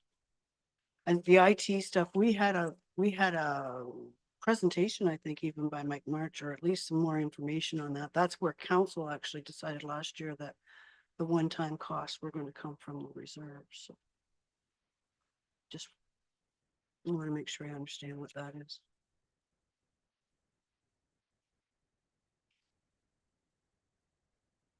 Yeah, I want to go through the projects. So I guess I'll defer to the clerk to talk about the capital project. So the capital project before council today is in regards to the records management project, and it's just a carryover from last year. We have been able to move forward and transition the clerk's department, the office of the CEO, human resources, public works and fire department is for the most part almost there, not quite into SharePoint, but they're the next to move over. And then the remaining departments that need to complete the transition would be finance, building bylaw, planning, and the community services department. Finance is already completed and are working in through some of the cleanup already. So it's not that they have to start from scratch. They've already started part of that process. So building bylaw, planning, and community services would take up the most of the project time. Councillor Sani. Yes, thank you. So it's great to see half of this done. I want to know if some curious how it's effective. We did this so there'd be all the records in one place instead of in 4 or 5 different places of duplicates. And so is it proving to be what we anticipated? Thank you. Through you, Mr. Mayor, to Councillor Sani, yes, it has. It's been quite an experience, and I've been given quite a bit of positive feedback from staff as well. It was an overwhelming transition, but we found the CAO, myself, HR, clerk's department staff have found it very user friendly. We're still working out a few little glitches like you would in any software, but it has reduced records quite a bit. And even the search function is just phenomenal. Like I love being able to, it just pulls from everything, just from a keyword. So. Through you, Mr. Mayor, and if I can add, just as somebody who's gone through this, it's a game changer. I know for myself and HR, we're able to share information much better. We have less duplicate records, accessing information from not just at my desk, but remotely is so much easier. It's just slicker and cleaner. Councillor McKelvey? I'm sure this will make a huge difference when you have FOI requests too, so it's going to be a great thing. Just when we had Ben Perry and Mike March come and was that this project? They did a presentation on IT strategy or something last year. Is that what this is? Through you, Mayor Carter, to Councillor McKelvey, it wasn't the entire process. They did touch base. This is one of the projects that they did touch base on throughout that program, but it wasn't only about that. There were several projects within that presentation. Just on that point, then they talked about staff at the county, that they were going to expand their staff at the county and for leading this digital transformation and providing that support. So did that happen or? Yes. Correct. Yes, correct. Okay. Through you, Mr. Mayor, to Councillor McKelvey's question. Absolutely, staff basically, when the RFP came in, it was substantially higher than what we could afford. And so the county did offer that suggestion to cut costs, and it's worked quite well with the other departments transitioning over. We're still working with the consultant, but not as much. Not as much time is spent. And through you, Mr. Mayor, I think what Councillor McKelvey is referring to is the IT digital strategy, which is many more projects and programs other than, this is just one component. Go ahead. So I need to go back to the funding then, and the previous page's contribution from reserve of 27,000. I'm still trying to figure out if that's for this project or if it's something else. It's for this project. Where's the other 6,000 coming from then? It would come from another operating line item. So we're just funding 27,000 from the reserve. And then the balance would come from operating.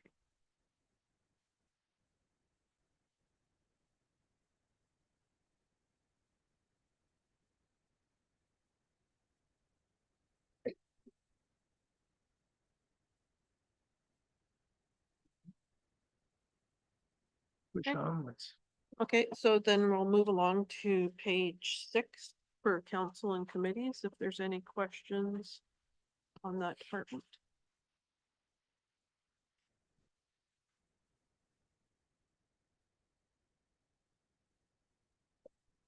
Councillor McKelvey? I may have more questions when we get some detail, but I know that the mileage is not utilized by the members of council, so it might be setting yourself up for down the road where it will be utilized, and then you're gonna have that bump in the. So I know you said you cut back the mileage. Yes.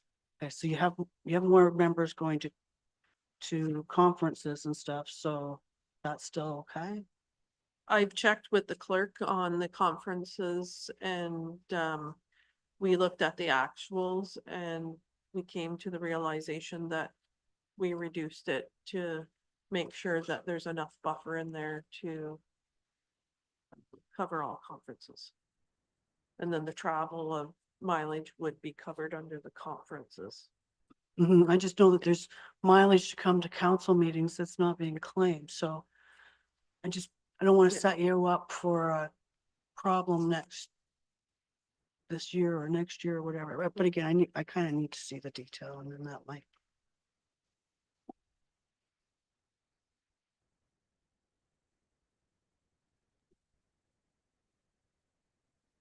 Okay, so.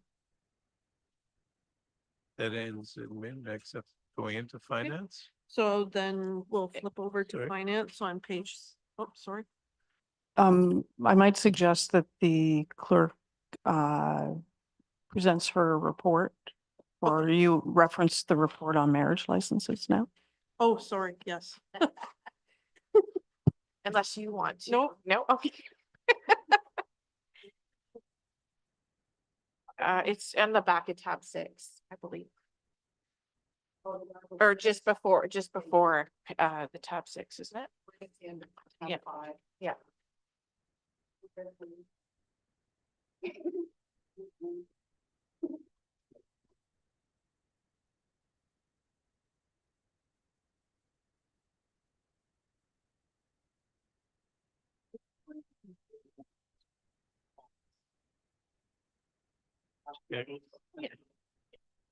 Go ahead. Okay, through you, Mr. Mayor to Council, marriage licensing is a positive service that the clerk's department does provide. Council had requested a report before the report before council today, just to review the services that are provided, associated costs, and some impacts should council decide to cancel the service. The township, just to give a little bit of background information, the township purchases the licenses from the province, and the cost of those licenses are $48 each. The user fee that's paid, that the applicants pay, is $125. So the difference between the two is around $77. There is a 4-year comparison that's provided in the report before council today, that just sort of gives you numbers over the 4 years of how many licenses were issued and the revenue.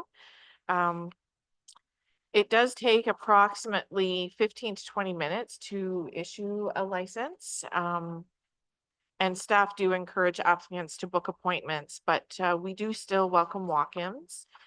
Typically when these walk-ins do come to the counter, while we're processing the application, we will actually offer that they sort of visit some of the shops in the downtown, or go for lunch, have coffee, and then they come back. It just sort of makes it a little easier transition, so people aren't standing in the lobby area. Creates and promotes some business within the downtown. Local residents also, and applicants that work in the area, generally express an appreciation when they come to the counter, just for the convenience of being able to schedule an appointment during their lunch break. They will typically call us, schedule an appointment, and they're in and out within 15-20 minutes and back to work, so they're not taking time off work.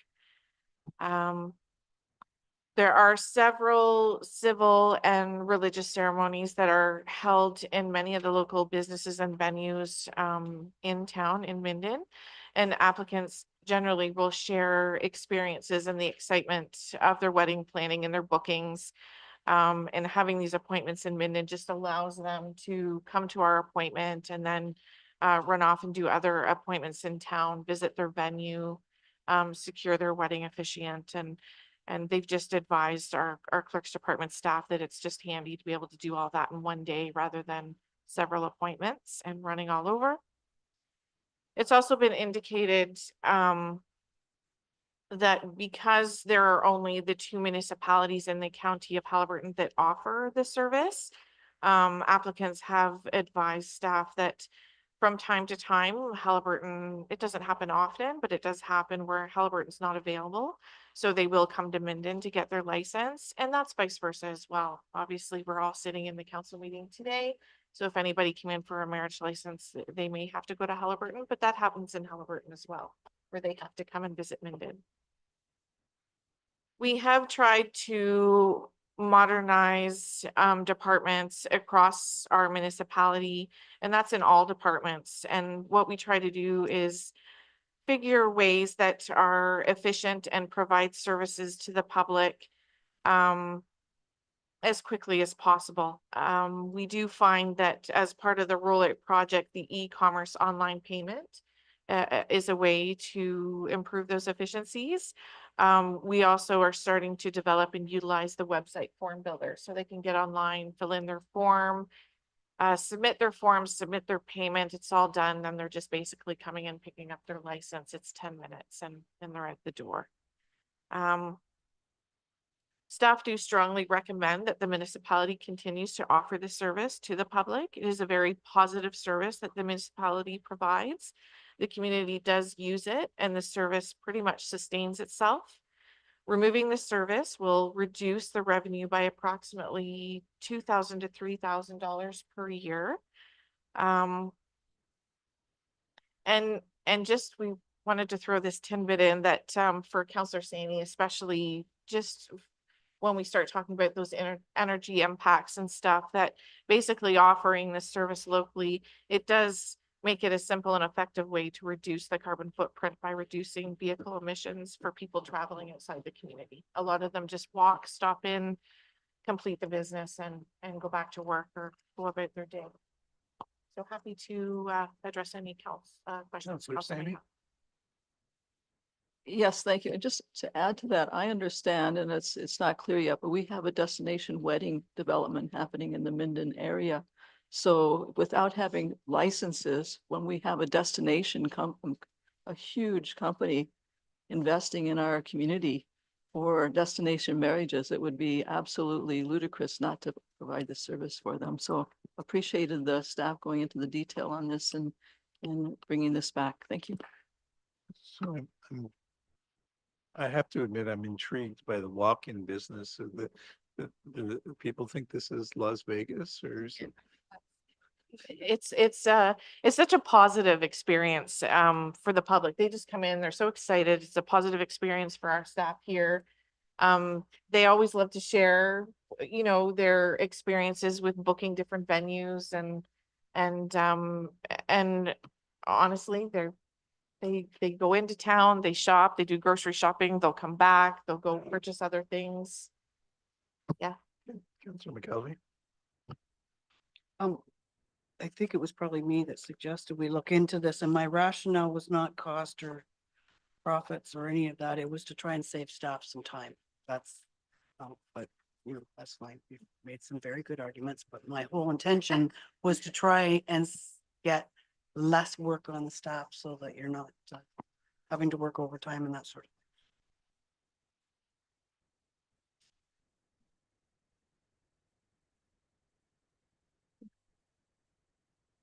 That's correct. It's just to receive for information unless there's other direction that council wishes to provide or defer to the.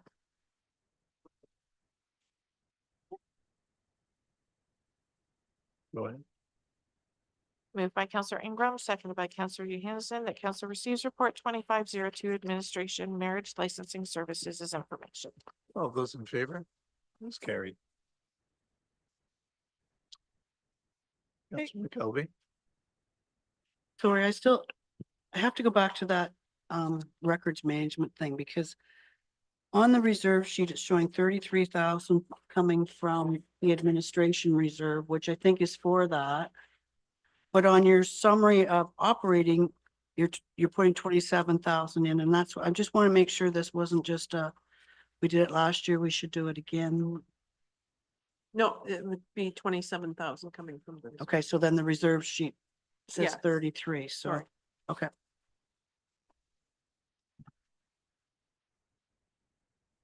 On to finance. So page 7 under finance department.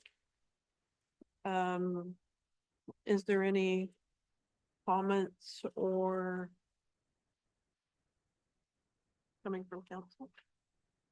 Councillor Sisson? It looks like you're putting 76.5 into a reserve, is that right? The bottom of page 7. Yes, there's 76,500 going into the. reserve. That's my concern. I have my notes that if we're trying to save a couple points here, there's a lot of money going into reserves. And maybe we can curb some of this and maybe save a couple points. That's my thoughts.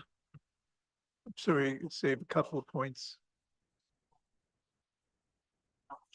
Oh, I see what you're saying. So instead of putting in reserve, reduce the budget overall. Yeah.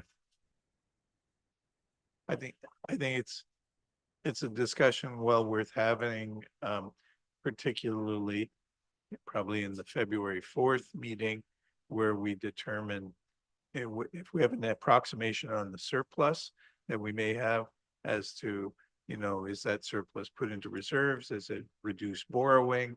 Is it to reduce taxes? And I think that's the discussion for that day. But good point. Councilor McKelvey?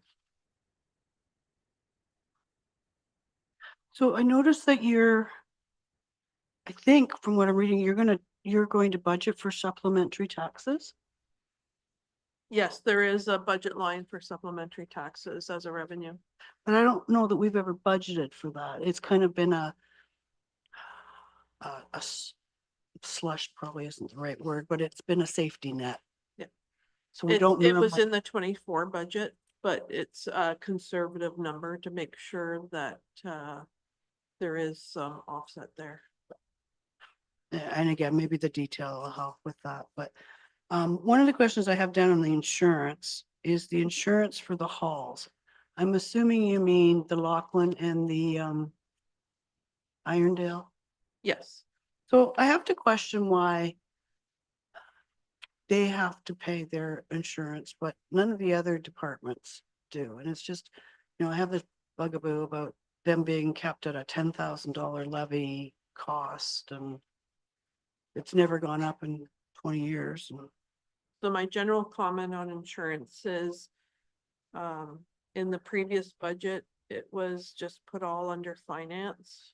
And there was some other components in water, wastewater for insurance and a couple of minor ones.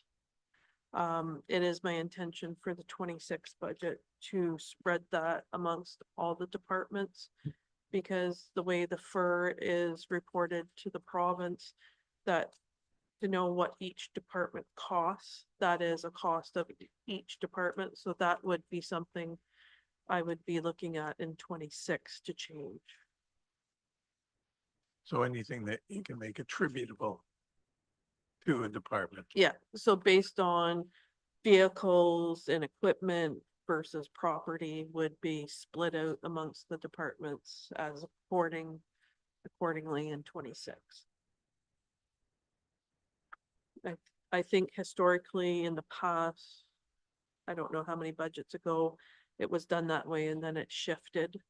So I'm gonna be shifting it back.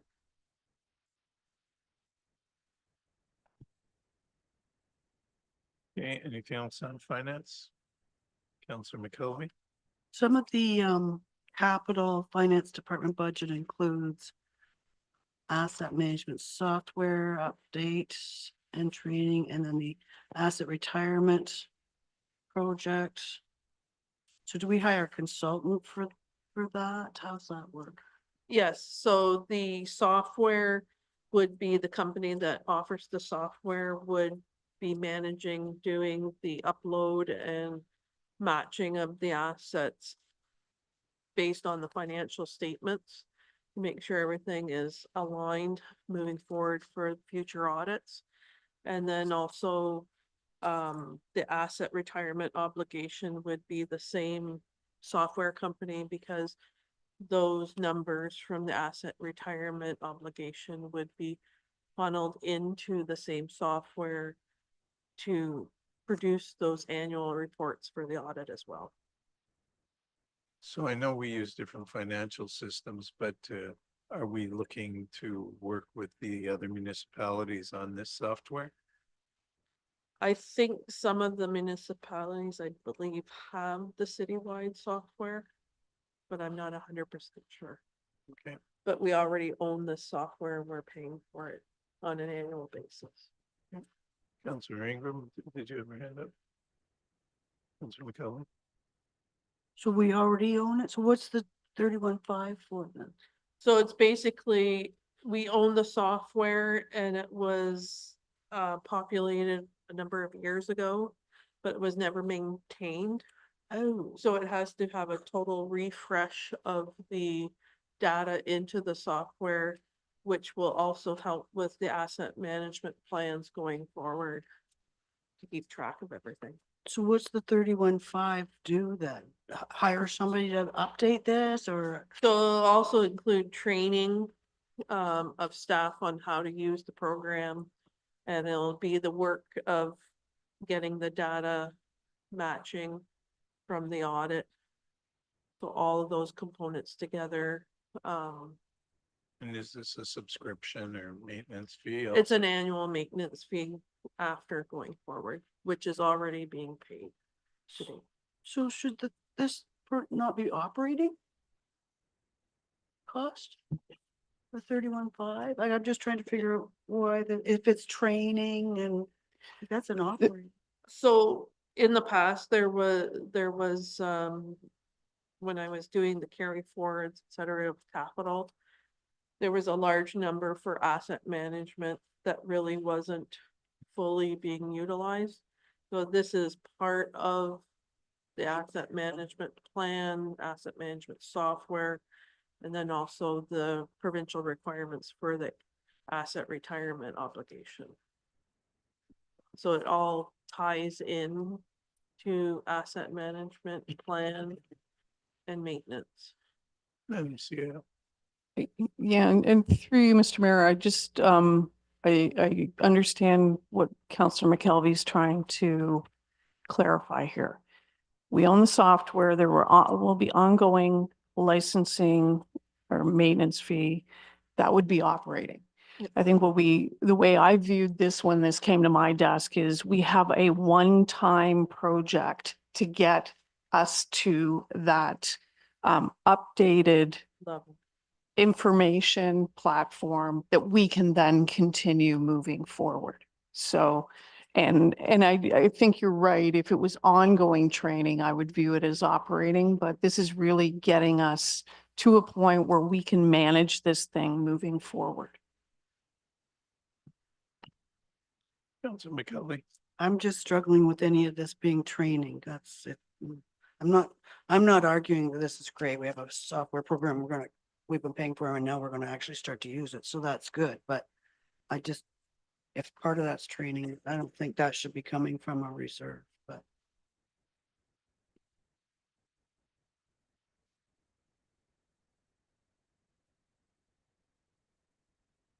Crickets. Well, I mean, I would, from my perspective on living in the IT world, I mean, the initial project costs of, which includes the software and the training and so on, would all be part of the initial capital costs. Any ongoing costs become operational. Mhm. But there's usually a one-time capital investment at the beginning, so.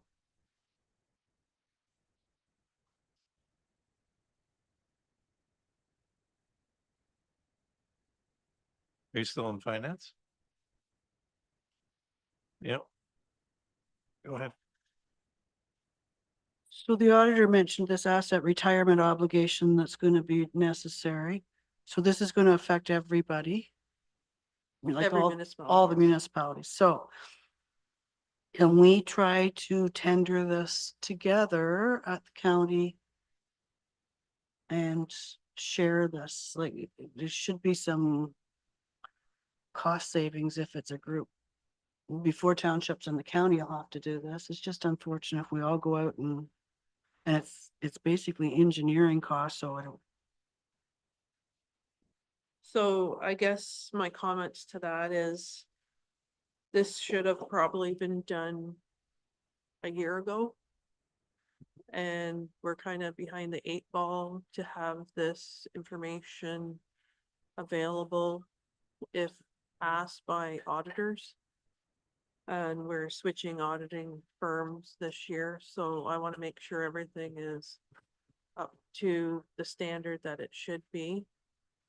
And I've dealt with this company to do the asset retirement obligation in my past role.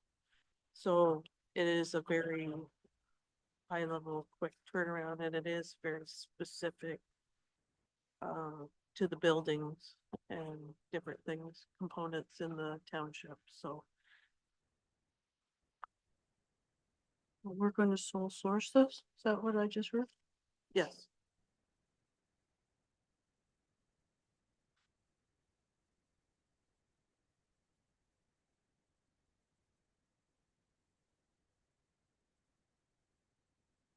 Okay, anything else on finance? So we move on next to fire service. Which is page 11. So under fire,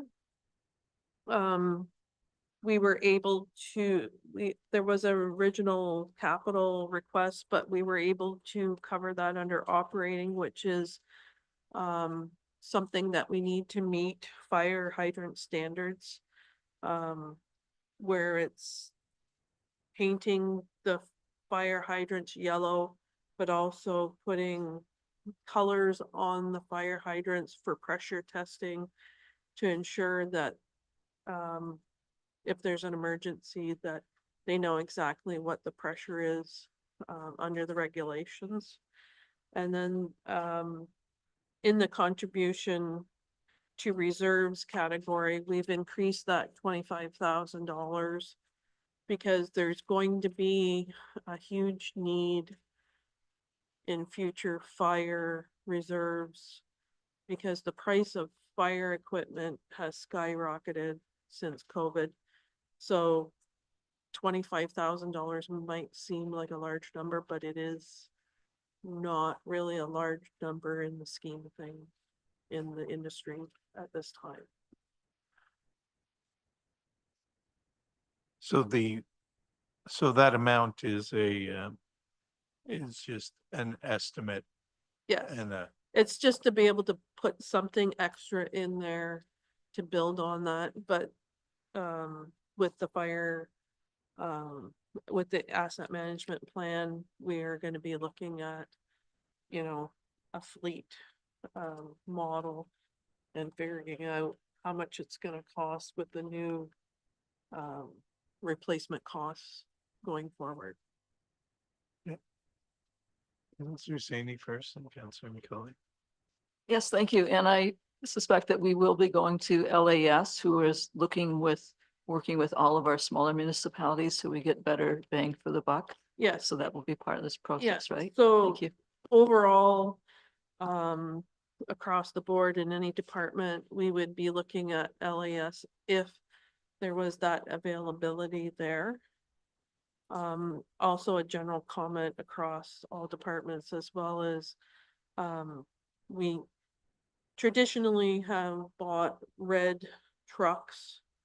So we're gonna look at potentially if there's a white truck, for example, just using that as an example, and it's on the lot and available, and it's less money than buying a red truck, then we're gonna try to capture those savings as well, doing those types of things. So I just wanted to put that out as a commentary. Councillor McKelvey.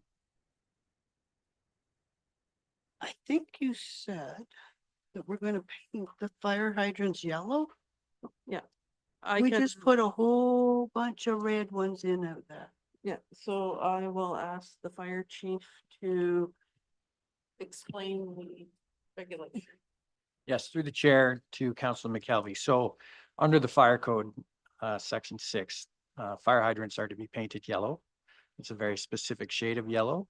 And then the caps and the tops are to be painted color coded based on the flow testing. So the expense that has been moved from capital into operating is to cover the costs of the flow testing and then the painting of the fire hydrants to reflect the results of the flow testing.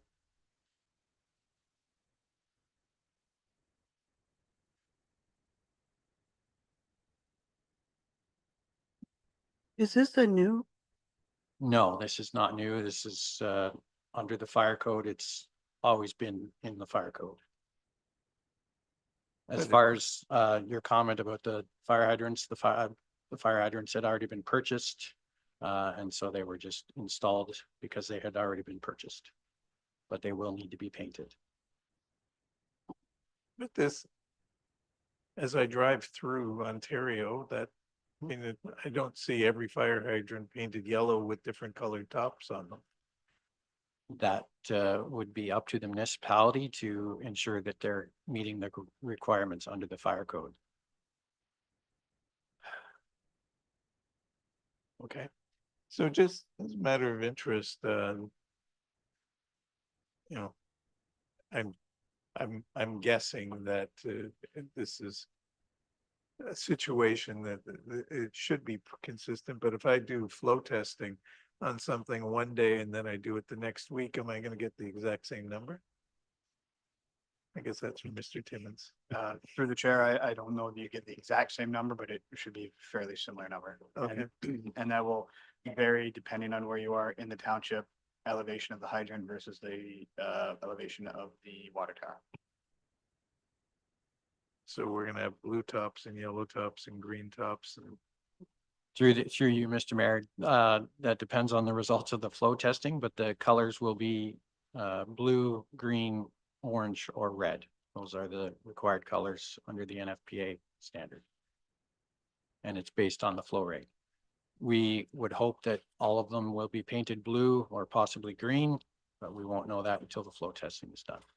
And just to further, as far as the painting, we are looking at getting summer student grants to have summer students come paint the hydrants once the flow testing has been completed. Okay. Councillor Ingram?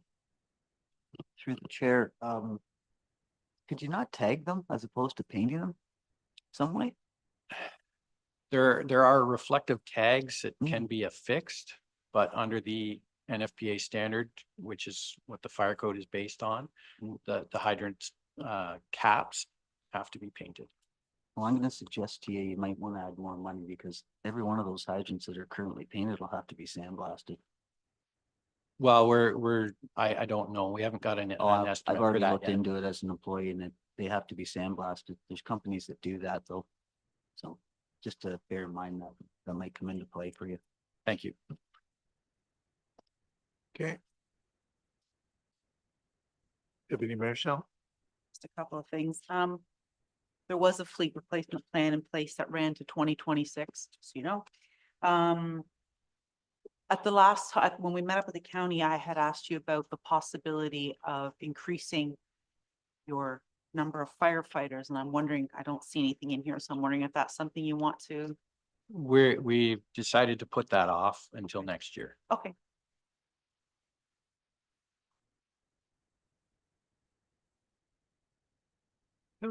Councillor McKelvey?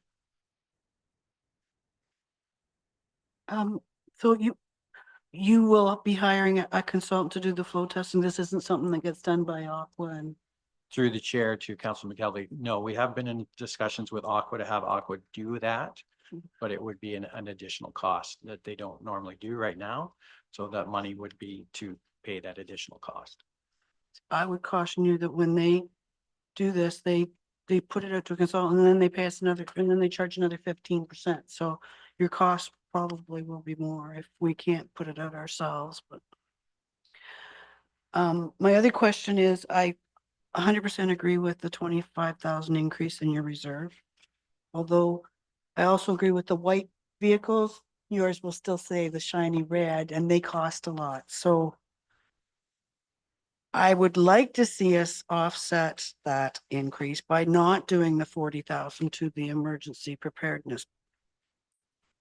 Because I don't think we needed that much money in emergency preparedness. I mean, I'm assuming this is for a flood or something where there's massive damages and we need the money. I get that, but I think the funding that you can get from the province will cover anything over 2% of your levy.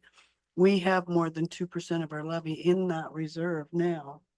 I'm kind of trying to balance the 25,000 increase. I would take the 40 out or at least bring it down to 15 is my suggestion.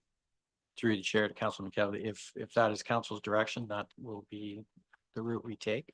At this point, we were just hoping to be proactive as far as maintaining funding for an emergency situation. I get that. I don't know if is that anybody else's thoughts or how we handle when we want to change something. Or would you like to shift the 40,000 in addition to the increase of 25? I want to keep it net 40. That's me. I don't want to go up. No, but I mean, so we've increased the fire reserve 25,000. Yes. And then we have the 40,000 for emergency preparedness. So do you want it shifted from the emergency preparedness and add it to the fire reserve? I want to reduce the emergency preparedness 40,000 down to 15 or nothing at all. Just offset, so it's still a $40,000. I think in this day and age, reducing emergency preparedness is maybe a bit short-sighted. I mean, if we look at, what's happening in right now around the just around North America, whether it be flooding or fire or whatever, it doesn't take long for that emergency budget to get consumed rather quickly. I would, I would, I would not be in favor of reducing emergency preparedness at this point.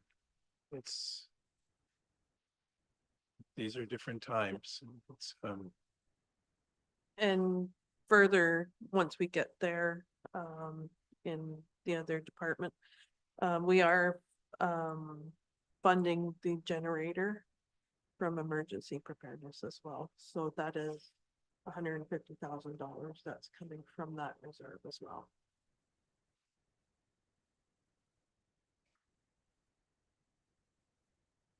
okay, any other questions? Counselor Sisson? I see the wages have increased by over $40,000.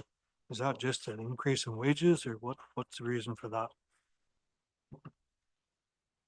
Yes, all the wages, I can't speak to, I didn't fully analyze 2024, but I know there was some areas that it wasn't fully funded.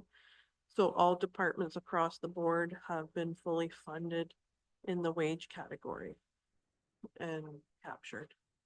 Is that because of staffing shortages, you mean? Yes. So some departments had vacancies, so it was reduced because of the vacancies. So I've ensured that it is fully funded for the positions that are supposed to be in each department.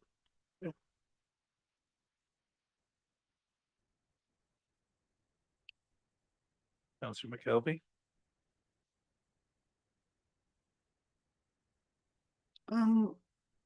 The fire master plan says coming from the fire reserve, but that's something that is a 24 thing or? I've done some further research on the fire master plan and it's actually was coming from taxation. Was it okay? So Yes. part of the surplus then? Yes, so most of the monies have been spent so far in fire master plan. There is a little amount left over that's minimal at this point. And do we have an update on when we will see the fire master plan? Through the chair to Councilor McKelvey, we do have hopefully our second draft version. We have not fully finished reviewing it yet, but that should be done within hopefully a month or two.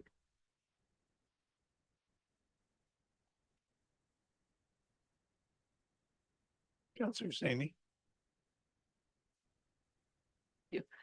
Through the chair, and there were some changes that came down from the province regarding fire, and so that will be part of this whole process too, because Through the we're chair on a to moving Councilor target.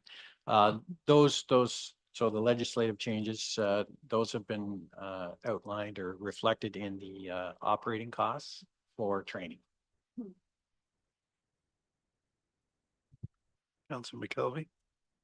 So on page 12 is the fire department emergency management summary. And similar question to the admin one earlier, contributions from reserve. Last year, the $12,000 was a one-time cost towards the one-time cost of the fire dispatch change over. So what's the 12,000 for this year?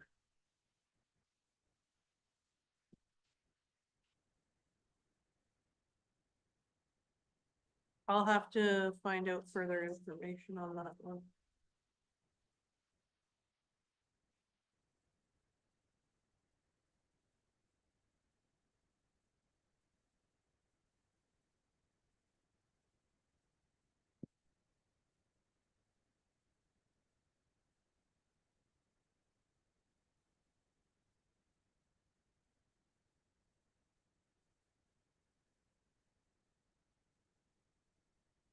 McKelvey? So I'm at the radio system upgrade and it talks about project costs, but it says see attached quote, but it's not in oh, we didn't get it. Okay, sorry, I'll get that to you. So do you want to just tell us about it? Oh.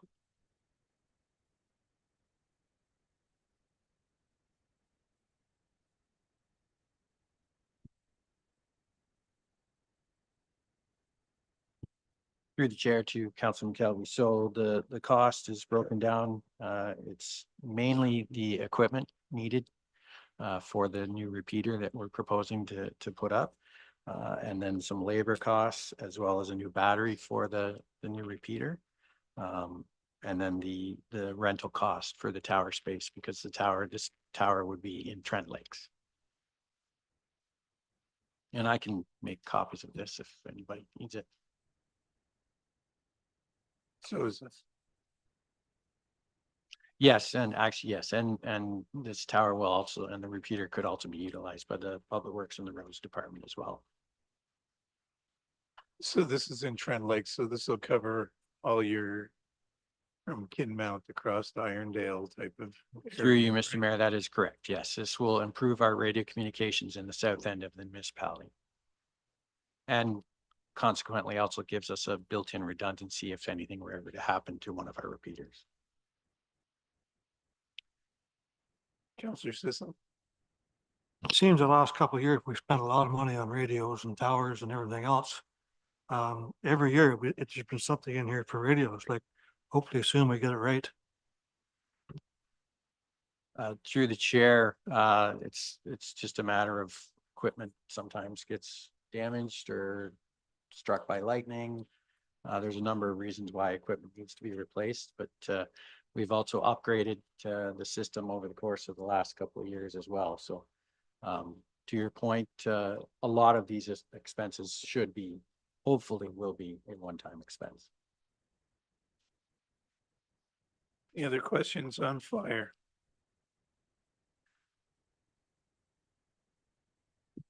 Thank you, Chief.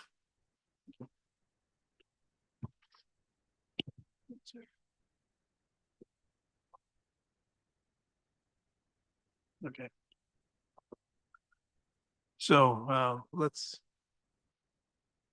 pizza is coming, which is the most important part of the day, but not here yet. So let us start with Public Works and hopefully you will not be too disappointed if we break for pizza in the middle of your sentence. Okay, so moving on to page 14 under tab 5 for Public Works. So I'll give an overview of both Public Works and then Public Works Environmental Services as well, because we'll flow into that as under this department. So in a nutshell, the overhead for Public Works was gone down $20,000. We've removed consultants down another $15,000. Heating and utilities was adjusted $6,500. Brushing was down $50,000. Mowing and spraying was up $14,500. Sand is up $50,000. Dust control is up $20,000. Patching is up $25,000. Safety devices is up $7,000. Sweeping is up $10,000. So there's been some modifications on what the Director of Public Works feels the work that is needed in 25. So we've modified those different areas. So under Public Works Environmental Services, the revenue is down 196,000. But on the flip side, the expenses are down $441,811. So of that reduction, there's $260,000 in reduced hauling fees alone, with changes to the recycling program.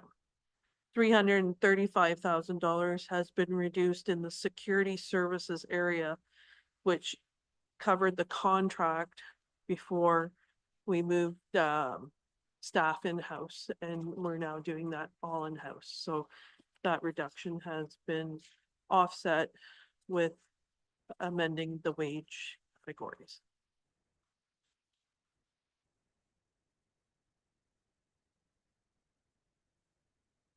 Mr. McKelvey. I realize we're gonna do probably Public Works first, but I have to point out something. That the environmental services. I can see where you've put down the cost of the contracted services out, which is fine, but. I don't think the wages for the in-house staff have been added. Yes, it's all been included. Okay, then if you look at, well, maybe we should wait till we get there then. The wages for environmental services didn't go up as much. We were told it'd be like $360,000. I believe in 2024, there was, the wages was included for the potential. So I don't know the full detail of the 24, but I have captured all of the 25 staffing levels. Okay, well, we'll look at it when we get there. Okay. On the, so I think the big one, and it's whether it be on the public works, or environmental services, will be that loan repayment. As if we decide to use surplus to pay, to reduce the loan, then those numbers would Yes, change dramatically, right? yes, And you're recommending like a 15-year payment or something like that, I think. yes. And do we know what our friends at IO are charging these days? Yeah, so I factored everything into the last Bank of Canada decrease in December is all included in the numbers. Okay, Which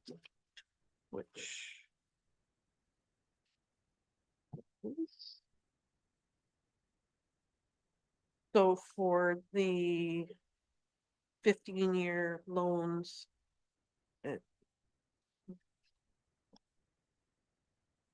I'd have to look that number up and get. okay.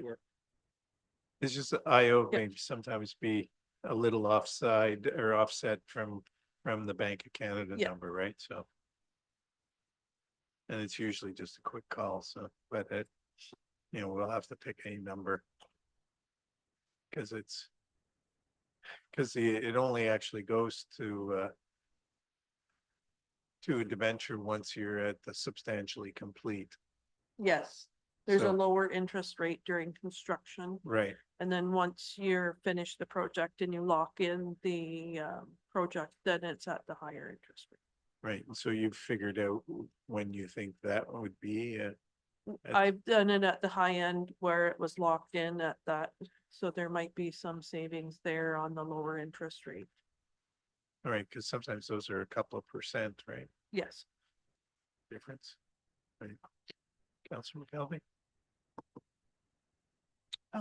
Bob Cajun, Scotch Line Road reconstruction.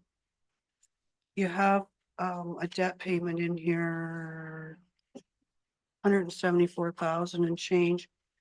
But to me, we don't need to borrow that because the tender was a little bit over $4 million. We had planned to put 329,172 from the modernization funding. We directed the 2023 surplus go to that, which was 2.4 million and change. So that leaves 1.3 and change, and I think your 24 surplus will cover that probably. yeah, and I don't know what the 24 So- surplus would be. But at I this just point. think we saved $174,106. So Perhaps, yeah. So I think the February 4th meeting, we need to be. Yeah. Because you're right, I mean, that affects, it's a percent on the levy, right? yeah, more than that, but the other one I have is the Mash Creek culverts again. 21,000, we're not going outside for money for that, are we? So that was the direction that it was supposed to be debt. For the Mash Creek culverts. Which So that would be IO. I don't Or- think we'll need that either, but I don't know that it'll be done in enough time this year that we'd even have full payments this year. like if you, by the time you construct it, which I don't know if we've even got approval for the turtle crossing yet, but like those culverts have been delayed and delayed, so we certainly aren't gonna do them until 25, and then your debt payment wouldn't be until, What? How much was that again? 320. um,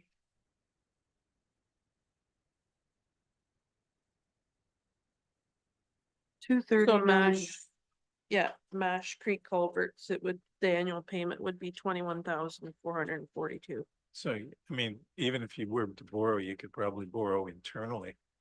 Yeah. You put more That- than that that is into also an option. reserves this year, that you've got the money in reserves to loan it to yourself. The other, on the tender was 235,800. We were going to pay the county $15,000 to, I'm sorry, I don't know, like supervise the project or something, is that, and so that puts it, plus our unrecoverable, like that puts it up higher, so I don't know if you've worked in here that extra 15,000 is just part operating or what's happened there. I'm not aware of the $15,000, so I'd have to have the director of public works comment on that. Yeah, through the chair, that was for inspection, project inspection. The county has an inspector and has done a good job for us in the past, so they have a pretty reasonable rate, and we worked that in for some site inspection.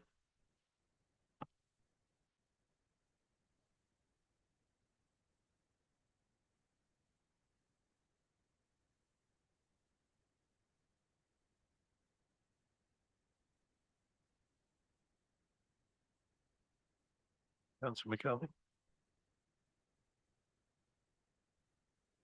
The next paragraph talks about the excavator, which is, later on in here, but I did wonder the rental of the excavator in 15,024, did that include an operator? Through the chair, that's correct. We get an operator with that, yeah.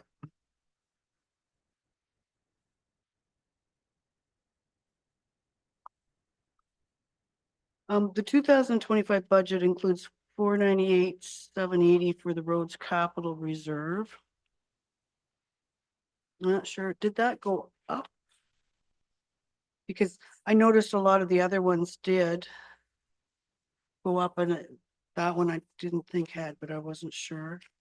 It was So there was, 489. yeah, so last- there was 2% added to Okay, the so it previous. goes added to that one too? Yeah. One of those big red shiny trucks that's gonna come here soon is gonna wipe out practically everything you put in, so.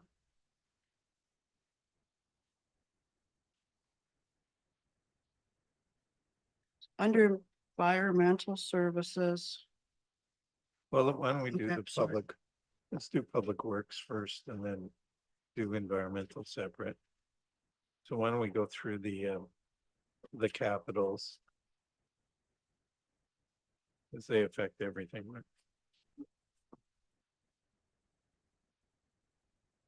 So the first capital item is the excavator and float trailer purchase. So as council is aware, we did there was a pre-approval of $35,000 for a float trailer in 24. We never received any bids on that tender.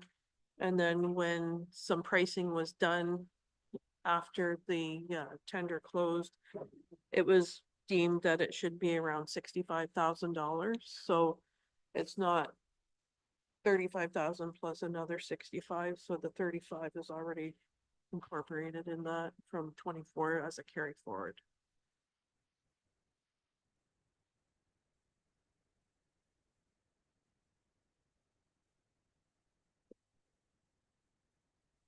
Councilor McKelvey? so. Back in March of last year, when we were talking about various things, the minutes reflect that council directs staff to investigate options to lease or purchase used excavator or share with county equipment. So I don't know if there was any follow-up from that.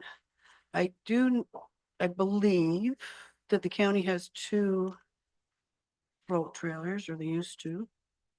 I'm pretty sure Algonquin Highlands purchased one in the last 5 years. So I'm just wondering if we can't share the float trailers, because they don't run around the road every day, obviously. So that's just my thought on that. So just on that point, I kind of take it back to when I did farming and everybody's doing haying at the same time. So it's no different than when different municipalities are using equipment, they're all using it at the same time during that season. So sometimes it's hard to coordinate those things. And then you're getting into cross-referencing of insurance issues where someone might be using somebody else's piece of equipment, and are we really insured? But maybe you weren't here, so maybe Mike can tell us, did you talk to the county? Or did you look for a used one? Through the chair, to the counselor, throughout the year, I have been paying attention to, various, websites and locations where you can buy used equipment. Nothing jumped out at me as, worth coming back to discuss with. And then as to the part about the county, I have not specifically discussed, using their float trailer. However, that conversation can come if I have something to put on it. Counselor Sisson? For the, what this thing is gonna get used, I just can't support this whatsoever, either one of them, because I mean, for $50,000 a year, you can do 8 or 10 years down the road. Whereas this equipment here will, you'll spend more than that in repairs every year after 5 years or 6 years. Especially if we look at the dump one up there, it's just a bill of expense now, and it's only like 5 years old. So I definitely can't support this. Counselor Ingram? Through the chair, I would agree with Bob or Councillor Sisson there, doing the math on if the thing lasts 7.5 years and you're replacing it 2.5 years later, I'd rather be not including any maintenance or repairs and maintenance breakdowns. We're farther ahead, insurance, all the other things, fuel. We're farther ahead to rent it every year. It's provided a float with it and an operator. I think I don't think at this time we should be purchasing it. So to those comments, if that does not, if council doesn't want to do that, then we would have to look at amending potentially ditching costs to increase that, as this is included in the budget as zero impact on the tax rate. And these types of equipment last more than 10 years. They're usually 20 years in a fleet of a municipality. So spending $50,000 a year times 20 is a great cost compared to the efficiency as well of being able to react to a situation. For example, if a dam breaks, then the equipment goes, instead of waiting for something further to happen. So there's all those components as well as efficiencies to the taxpayers to have that equipment on site and ready to go in an emergency or regular maintenance. So I think that right now, I think this should go into the maybe category. I agree with Councillor Ingram and Councillor Sisson that on what I'm seeing here in front of me, I'm not seeing the compelling reason to be purchasing this. I don't know how much ditching that we have to do and how well we could plan it so that we could make sure that we have equipment available when we need it. But I guess I would need to see more before I would say this seems like a worthwhile purchase of, what, $430,000. It doesn't seem like a great payback. As I said, there's insurance, operating costs and so on top of that, right? Right, Madam CEO? Yeah, I think we're hearing clearly, we need some follow-up information. We will bring that back to the February 4th meeting and council can determine which way we want to go. I did catch, from our treasurer, there will be potentially in that follow-up report, there could be, a tax-supported budget operating cost, but I think it's very fair for us to bring back further information on this item. All right, Councilor Ingram first. Through the chair, the only reason I brought that up is because I've seen what happened to the Volvo prior to you, Mike. That thing sat for 5 years straight. And it's had probably $50,000-$60,000, if not more, spent on it, and it sat for 5 years. We have to hire another employee to run that? All right, well, we'll have a review. Thank and you. decide where we want to go. Councilor McKelvey? And just to follow up to that comment, I'm concerned that we don't have enough staff to run this either. If we're going to get value for this, it's got to be running constantly. We're struggling to keep the potholes full. So I don't know how we're going to put a staff member on this. All right, well, it'll come back with a different type of review. So I smell pizza So do I. and it's 12:07. I can't afford to have the deputy mayor get hangry. So we will break till 12:30.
Welcome back. Hopefully everybody had a good lunch and we continue on.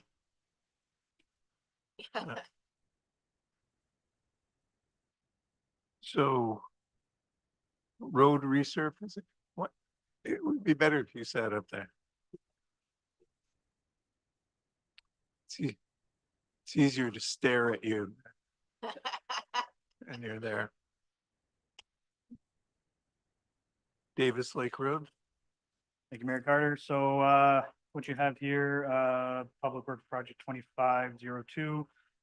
This is for the first part of the proposed road resurfacing program for 2025. Davis Lake Road, as we all know, is in very rough shape. We have done a portion 2 years ago. We did the first portion coming off the highway, but there's lots left to do. As council will likely recall, we did have a portion of this road on last year's budget. It was deferred for an effort to work more specifically in the south and maybe get some better rates because it was more expensive than the other ones. So that's our goal here. We focused a lot of our, not all of it, but most of our road resurfacing, we're focusing in the south end this year. Davis Lake Road from the limit of the 2023 construction to the boat launch. We are proposing what is now called it, we have it here as CCAP, which is cold constructed asphalt pavement. Not this probably matters to council, but the name's changed. Now it's flexible asphalt cold technology. FACT is now the new acronym. Same concept, just a change in branding, I suppose. This is the one, when we did our bus tour, we looked at Spring Valley Road as an example of the flexible cold asphalt and how well it's held up over the years. That's a number of years old and there's been virtually zero maintenance required on that road. This portion of Davis Lake Road, the reason I'm proposing this as the cold asphalt technology, heavy traffic to the boat launch. And we do, as we move forward, there's a further portion that I recommend double surface treatment rather than the cold asphalt as we're beyond the boat launch and the traffic set tends to die down. So I'm recommending the cold asphalt to the boat launch on Davis Lake Road. And that's it for the cold asphalt recommendations for this year. Questions, Councillor McKelvey? So we had a bunch of ground asphalt down at the Kimount Yard, but this is not that. This is buying more. Yeah, through the chair, it's not the same. This is a new, fully new surface. It's not recycled in any way. It's just that technology, it's not a hot asphalt like you would see in town. It's somewhere between the surface treated and the sort of more traditional hot asphalt mix that you would see. So the Spring Valley Road has definitely held up. I can't disagree with you there. It was surface treated many, many times and it would just blow up because the ground conditions are terrible down there. Is that the same type of ground conditions on this Davis Lake Road? Like, does it have that kind of? Through the chair, Davis Lake Road has a lot of heaves, a lot of I don't know, ups and downs, for lack of a better word. And this is an overlay. So we would, of course, be in to do our culverts and stuff like that ahead of time, and which there aren't many on that stretch, to be honest. That would be part of it. Once this goes down, it moves, this cold asphalt moves with the ground. If the ground heaves or sinks, this goes with it. There's even a video, I'm not sure I'd be willing to try this, but there's even a video that they share where they pull the asphalt back to make a repair and put it back over and run a packer over it, and it's as good as new. It's a very interesting product, and it works very well. And I think it would be a good addition to this particular road. It's not for everywhere. Definitely need to pick and choose, but I think it would be a good candidate. And I've looked through it with one of the contractors who provides this service, and again, it does seem like a good candidate.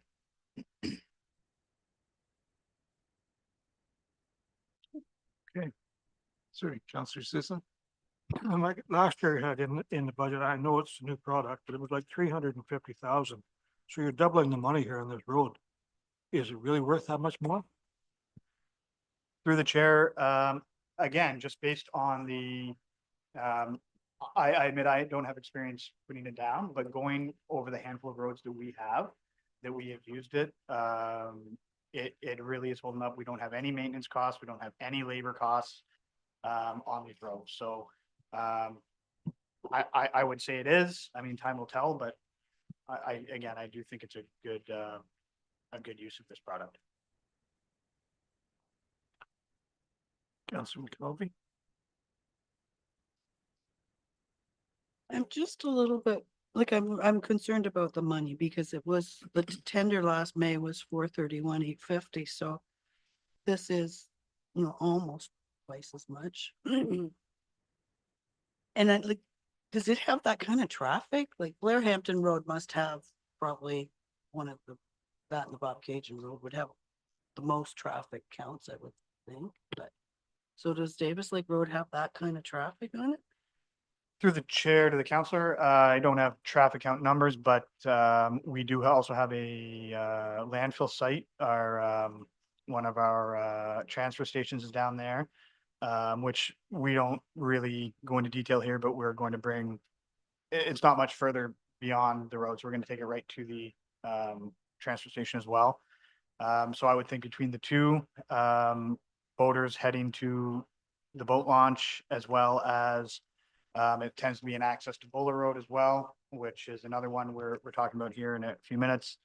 So it is a fairly well-traveled road, I would say, yeah. So I understand costing, so and skipping ahead to your double surface treatment. Okay, again, taking Davis Lake Road. This is only about 20% more expensive. If we take these, the square meters that are being done, it's about 28 something a square meter, and the double surface treatment is 23 something a square meter.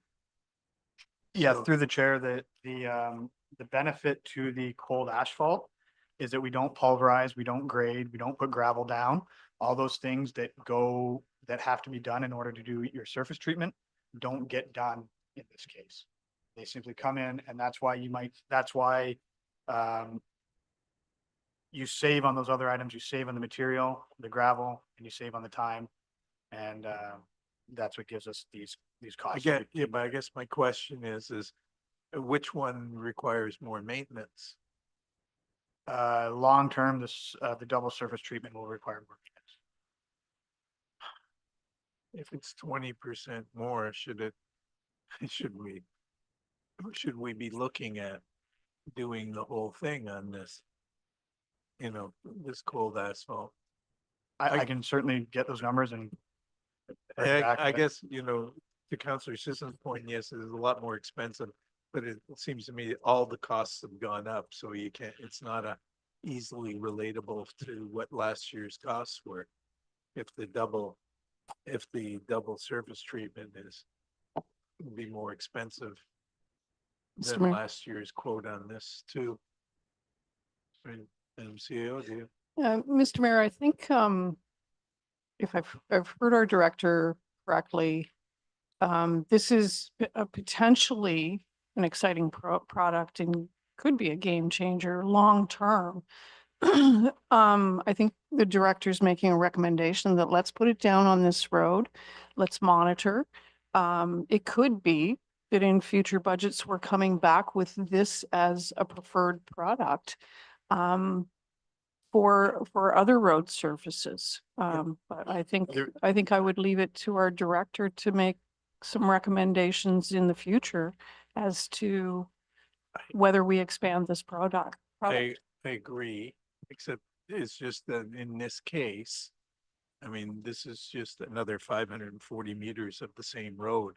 And if you've got all the equipment there and everything to do that, there may be it may work out to be a better price is all I'm getting at. No, apologies, Mr. Mayor. I missed that point. I Yeah, thought they're we were both talking Davis about, Lake Road. yeah. This is. And, Same. and so we'll put that on our list to review Yeah. for follow-up.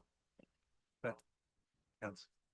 Yeah, I know what you're saying, but I mean, that other road, it would not be very well traveled at all. It's a shame to spend that much money on a road that's not that well traveled. Whereas the double surface would probably suffice on that other road. All I'm saying is just like to look at it together because it may end up being cheaper to do it all in one way instead of having two different crews coming out to do two different things. I don't know, but maybe. Councillor Sandy. You through the mayor. This is going to greatly reduce my phone calls and my emails to get this done. We talked about how much it's traveled. I can tell you, I can measure it in emails and phone calls. It's traveled a lot and both from everywhere from seasonal to year round to also the mail service is complaining to me as well. So I'm really happy to see this being done this year. And we'll get a lot of compliments from it. So thanks for making us look good. Thank you. McKelvey. One of the things last year when we pulled out the Davis Lake Road project, and it was 431.8 at that point, so it's gone up a lot, but one of the reasons was we were going to do surface treatment in geographic areas. And so that they're close together, you get better pricing, et cetera, et cetera, et cetera. Davis Lake Road and Wigamog are not exactly close geographically. So I need to understand why we're doing that, because that kind of flies in the face of what we were being suggested last year. Yeah, through the chair. I'll refer to my comment off the top. There is one road, as you have rightly pointed out, that is not in that geographic area. The reason I'm recommending Wigamog was there was a portion of Wigamog completed the year prior to my starting.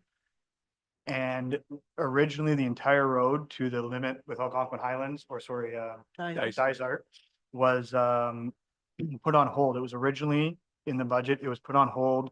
My understanding was due to a number of developments in the area, and we didn't want to upgrade a road until all these houses, and I believe there are even some condos in there that have been built over the last recent years.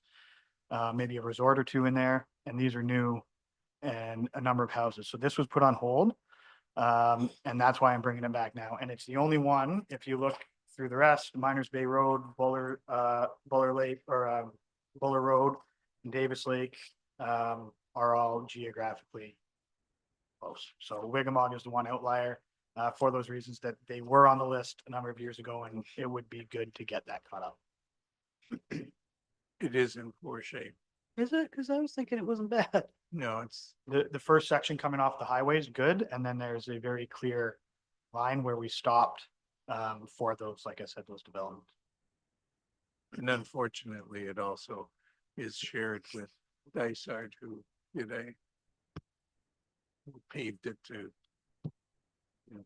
provincial standard or something. Yes, that's the other thing, is you do cross the border, and it's very evident when you cross the border, theirs is much better shape than ours. Oh, I'm sorry? The Dysart part of Wigamog Road gets a lot of complaints, so it can't be asphalt. It is. They're frustrated. I thought it doesn't look. Yeah, regardless, it's in much better shape. You know when you cross the line.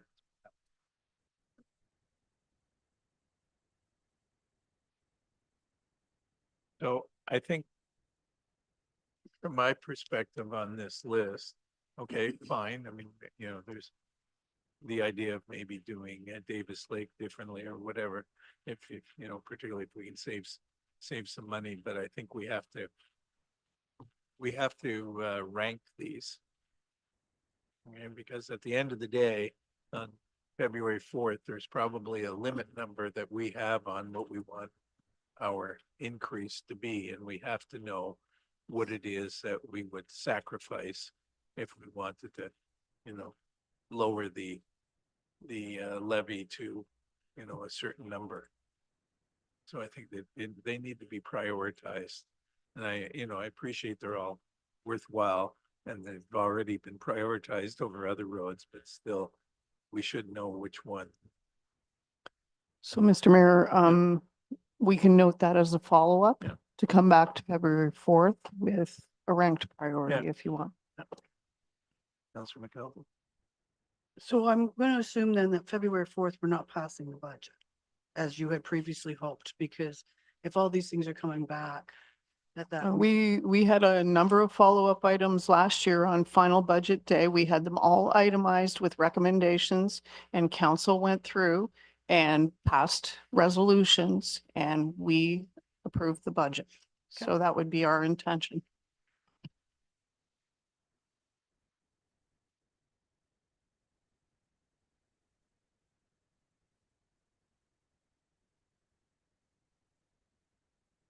Councillor Sisson?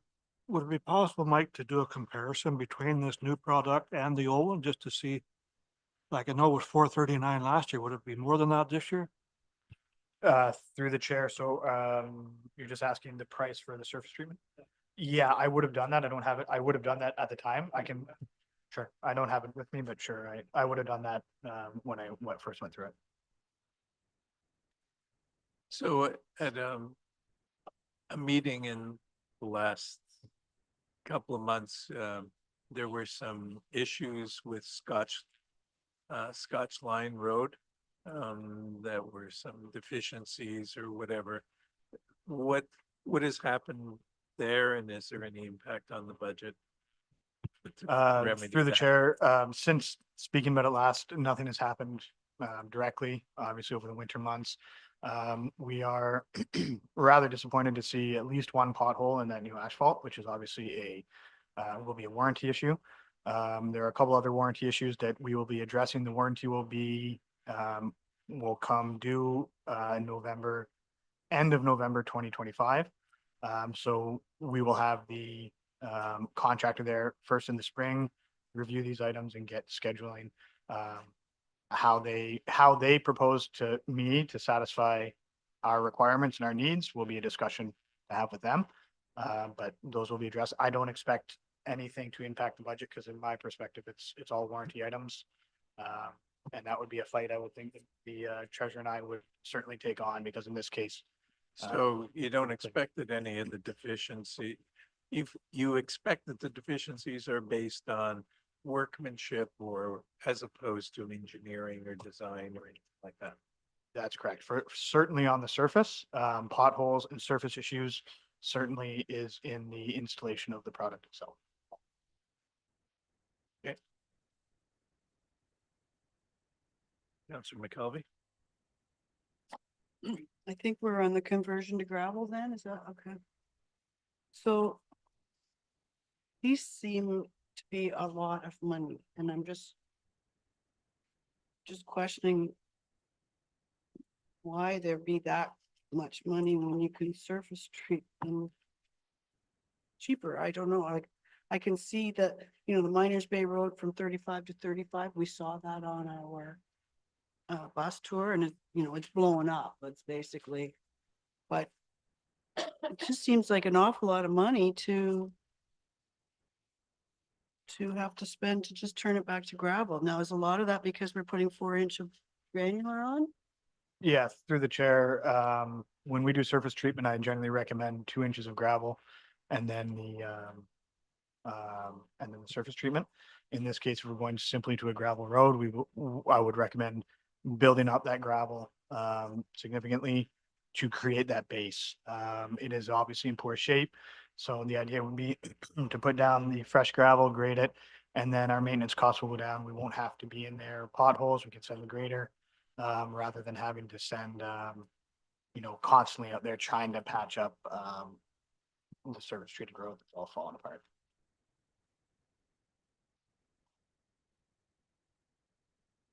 Yep, go ahead. The other thing on here, I'm not sure that the math is working, but Gwendolyn, you can just have a look at that. I think that the source of revenue is over by almost $10,000 compared to the cost, so I don't know. We've got a grant and taxation, I believe. but it wasn't working for me, but you just, if you could just double check that.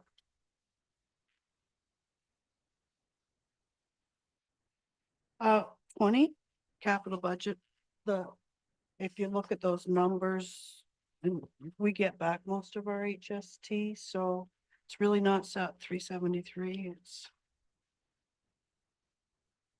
Those numbers have been factored in. No, I HST realize that, but I think,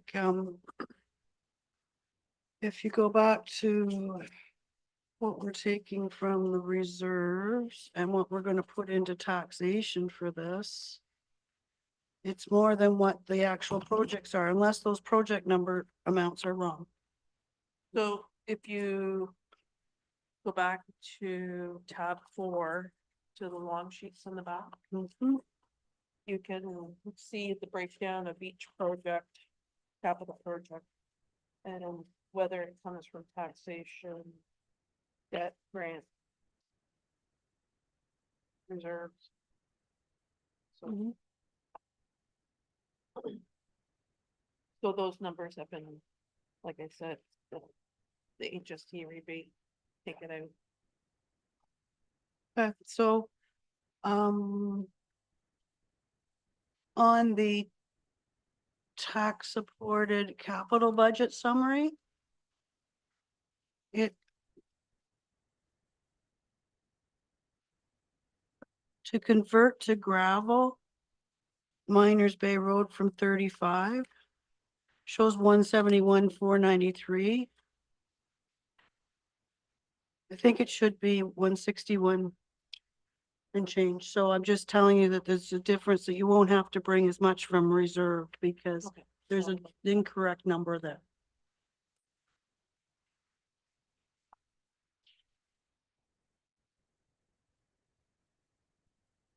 You talked to me about Red Umbrella Road culvert.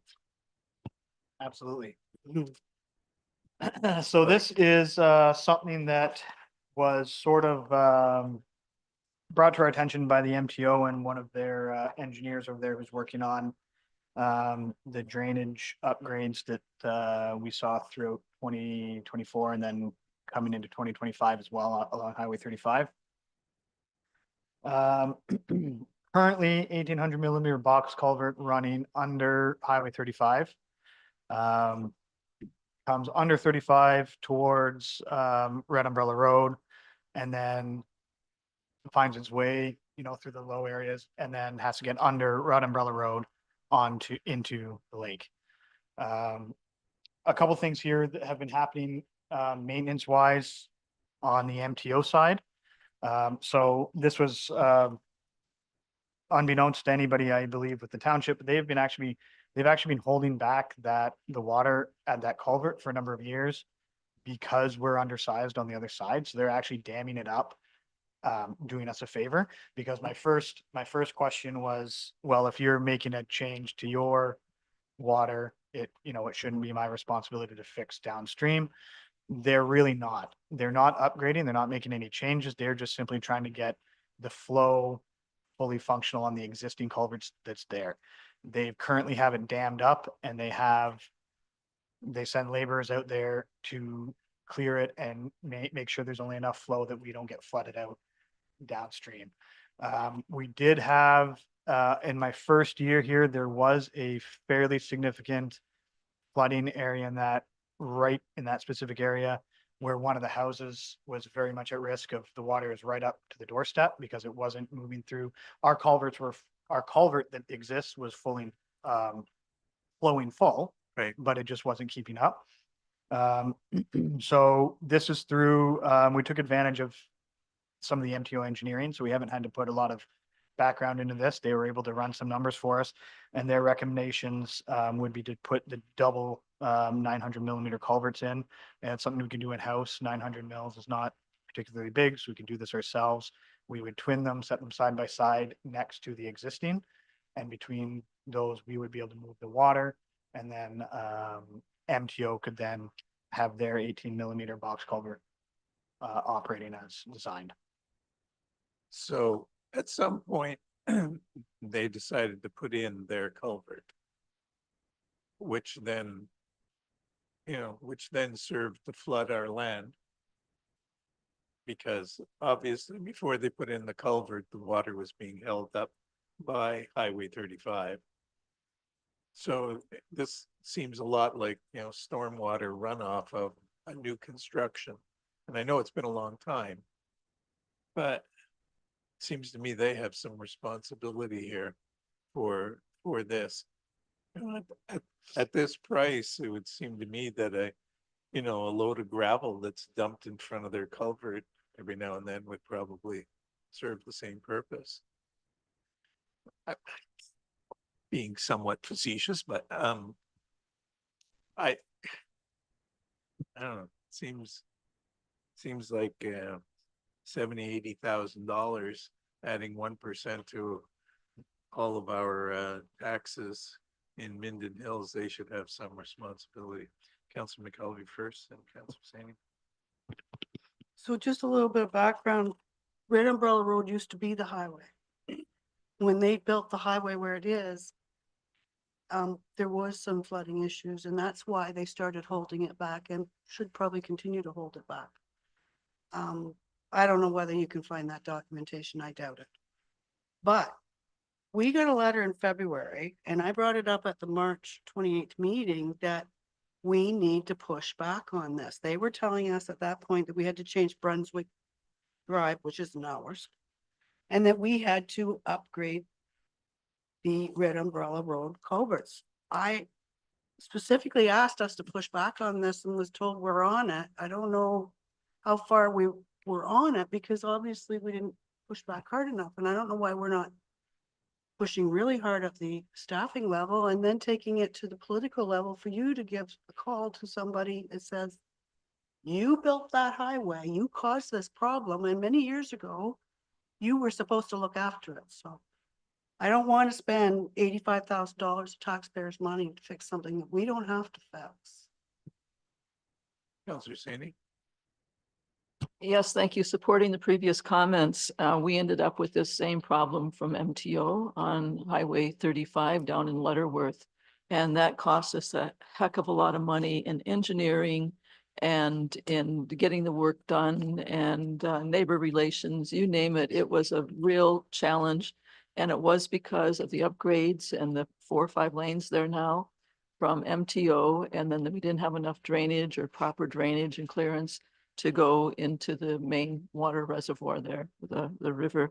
So this is an ongoing problem. It's at that time, I understood from our public works that because it was so long before we reacted to this issue, that we didn't have a legal leg to stand on. So it really has been something all along Highway 35, as I read this report, that it's been an issue with MTO. So if there's any legal or a negotiated way that we can get some of this cost back to MTO, because this is where the problem started in not just these areas in our budget this time, but in the past as well. So it's an ongoing issue for us with MTO and the ministry. Thank you. So, Madam Sia. So, Mr. Mayor, given the comments that I think staff has heard, we'll take this off the list for now and do a background check, follow up, and be back to council with information outside of the budget process. Right. So all your friends at MTO can expect a lot of time with you. Councilor Ingram. Councilor McKelvey. So back in March, when I brought this up, I was advised that you were already on this. Have we sent a letter to Stan Tech and MTO to fight back on this? That was the direction I understood it was. Through the chair, I speak for myself. I pushed back. I made these concerns known in meetings with them. I have not sent a formal letter. I could certainly do that if that was council's direction, but I have made my concerns known. I think part of it is the lack of history and the knowledge, with the people in the room that I was discussing. I'm not sure that there was known this background of the root cause being some time ago. So I'm certainly happy to work with the CAO. Also, through Through you, Mr. Mayor, to council, we will escalate this. How is that? And I think to Councillor McKelvey's standpoint, if staff isn't getting anywhere, we'll escalate, we'll get the mayor involved. But I would send a letter as soon as possible, just to be within any statutes of limitations that the MTO has of, or whatever. Will do. Councillor Ingram? Through the chair, would it do us any good to get Councillor or MPP Scott involved at this point? No. Okay, I- later. maybe. Yeah. She sometimes escalates things like and comes back on us. Through you, Mr. Mayor, it would be our intention to take this off the list at this point.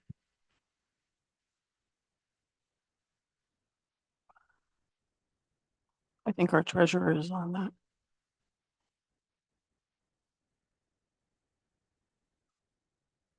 Councillor Sanders? And depending on how quickly we get a response back and communications, consider this as something to take to a deputation at the AMO conference in August if we haven't come to some resolve with it. Thank you. Yeah, we just got a note today that we, at the county, we've been refused a delegation to the Minister of Education. This was about the busing and all that. Yeah, I'm starting to think, and we have another thing going on with the Attorney General. I'm starting to think that these delegations are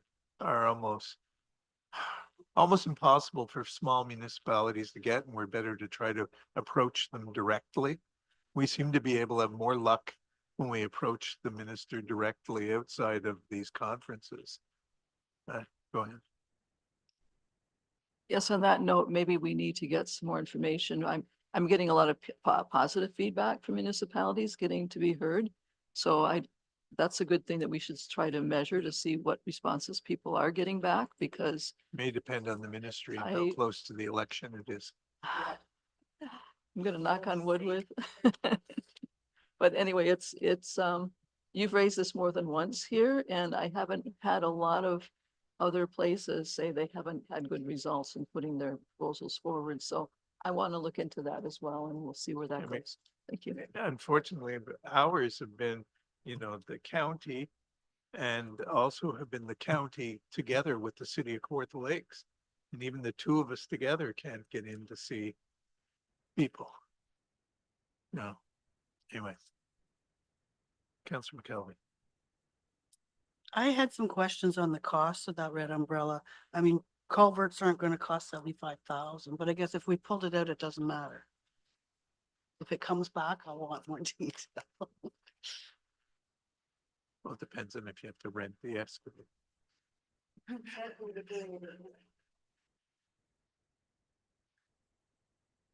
Councillor Sisson. Seem to pass over the slurry seal. Mike, can you explain that and whereabouts this is you're actually gonna do this?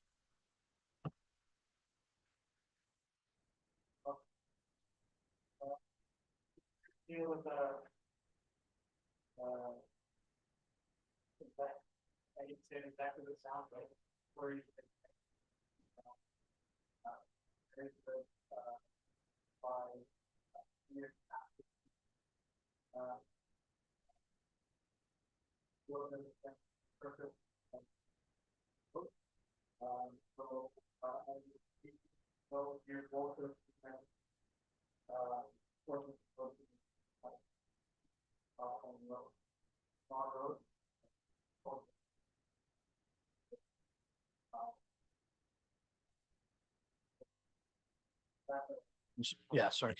So we get, it's recommended, about 5 years after the, 4 to 5 years after the initial, road surface is complete. And, like I said, it lengthens that, life of the road, which, is generally, fairly common practice. It's not done every single time, but is very much recommended to be done. So This is, The old portion then? through the chair, it's the portion that would have been done. Right. Yeah, the original. So you'll do this after you do the other part though, obviously. We would, yeah, just in terms of the construction, and that would be, it would be the same contractor. So they would time that. And yeah. that Scotch line, whereabouts is that? Scotch line, it's a portion, it's hard to, I guess, describe. It's beyond the new asphalt that we just Okay. did and then before the gravel. You know, there's a portion there that was done a number of years ago, But 4 this was only 3 years. Yeah, I think I misspoke. It extends the life for 5 years. It's recommended after 3.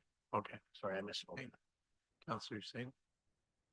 Thank you. And along those lines, I believe this was an experiment a few years ago.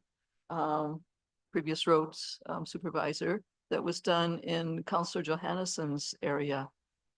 Way back, the first time, the slurry, Yeah, the other, which material was that? yeah, that cold The asphalt, stuff that on was, the that cold was asphalt? pretty, That's where that was originally tested. So we have that history there then for the cold asphalt to see how that's held up. And then what was Thank you. Tennyson Road?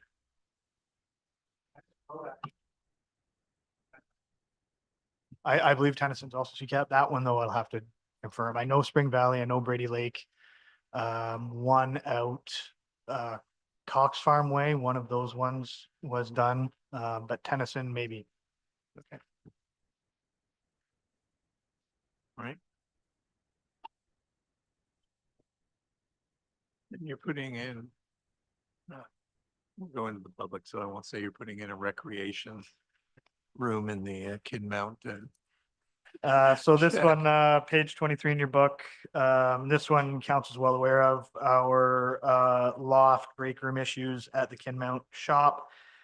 We have, the engineering, has been completed, with 2024 budget, from our consultant line there. So, we are looking at, moving this forward. The consultant is prepared to, move forward with this project with tendering and get this out for repair. We've earmarked $50,000 for the repairs of this shed and get that. That would likely include the stairs going up. The steel stairs are awfully soft. I'm not a small guy, but I'm not the biggest guy either, and they deflect when I'm on them. So we have some big boys out there. I think it's safe to get those stairs done while we're in there with the contractor.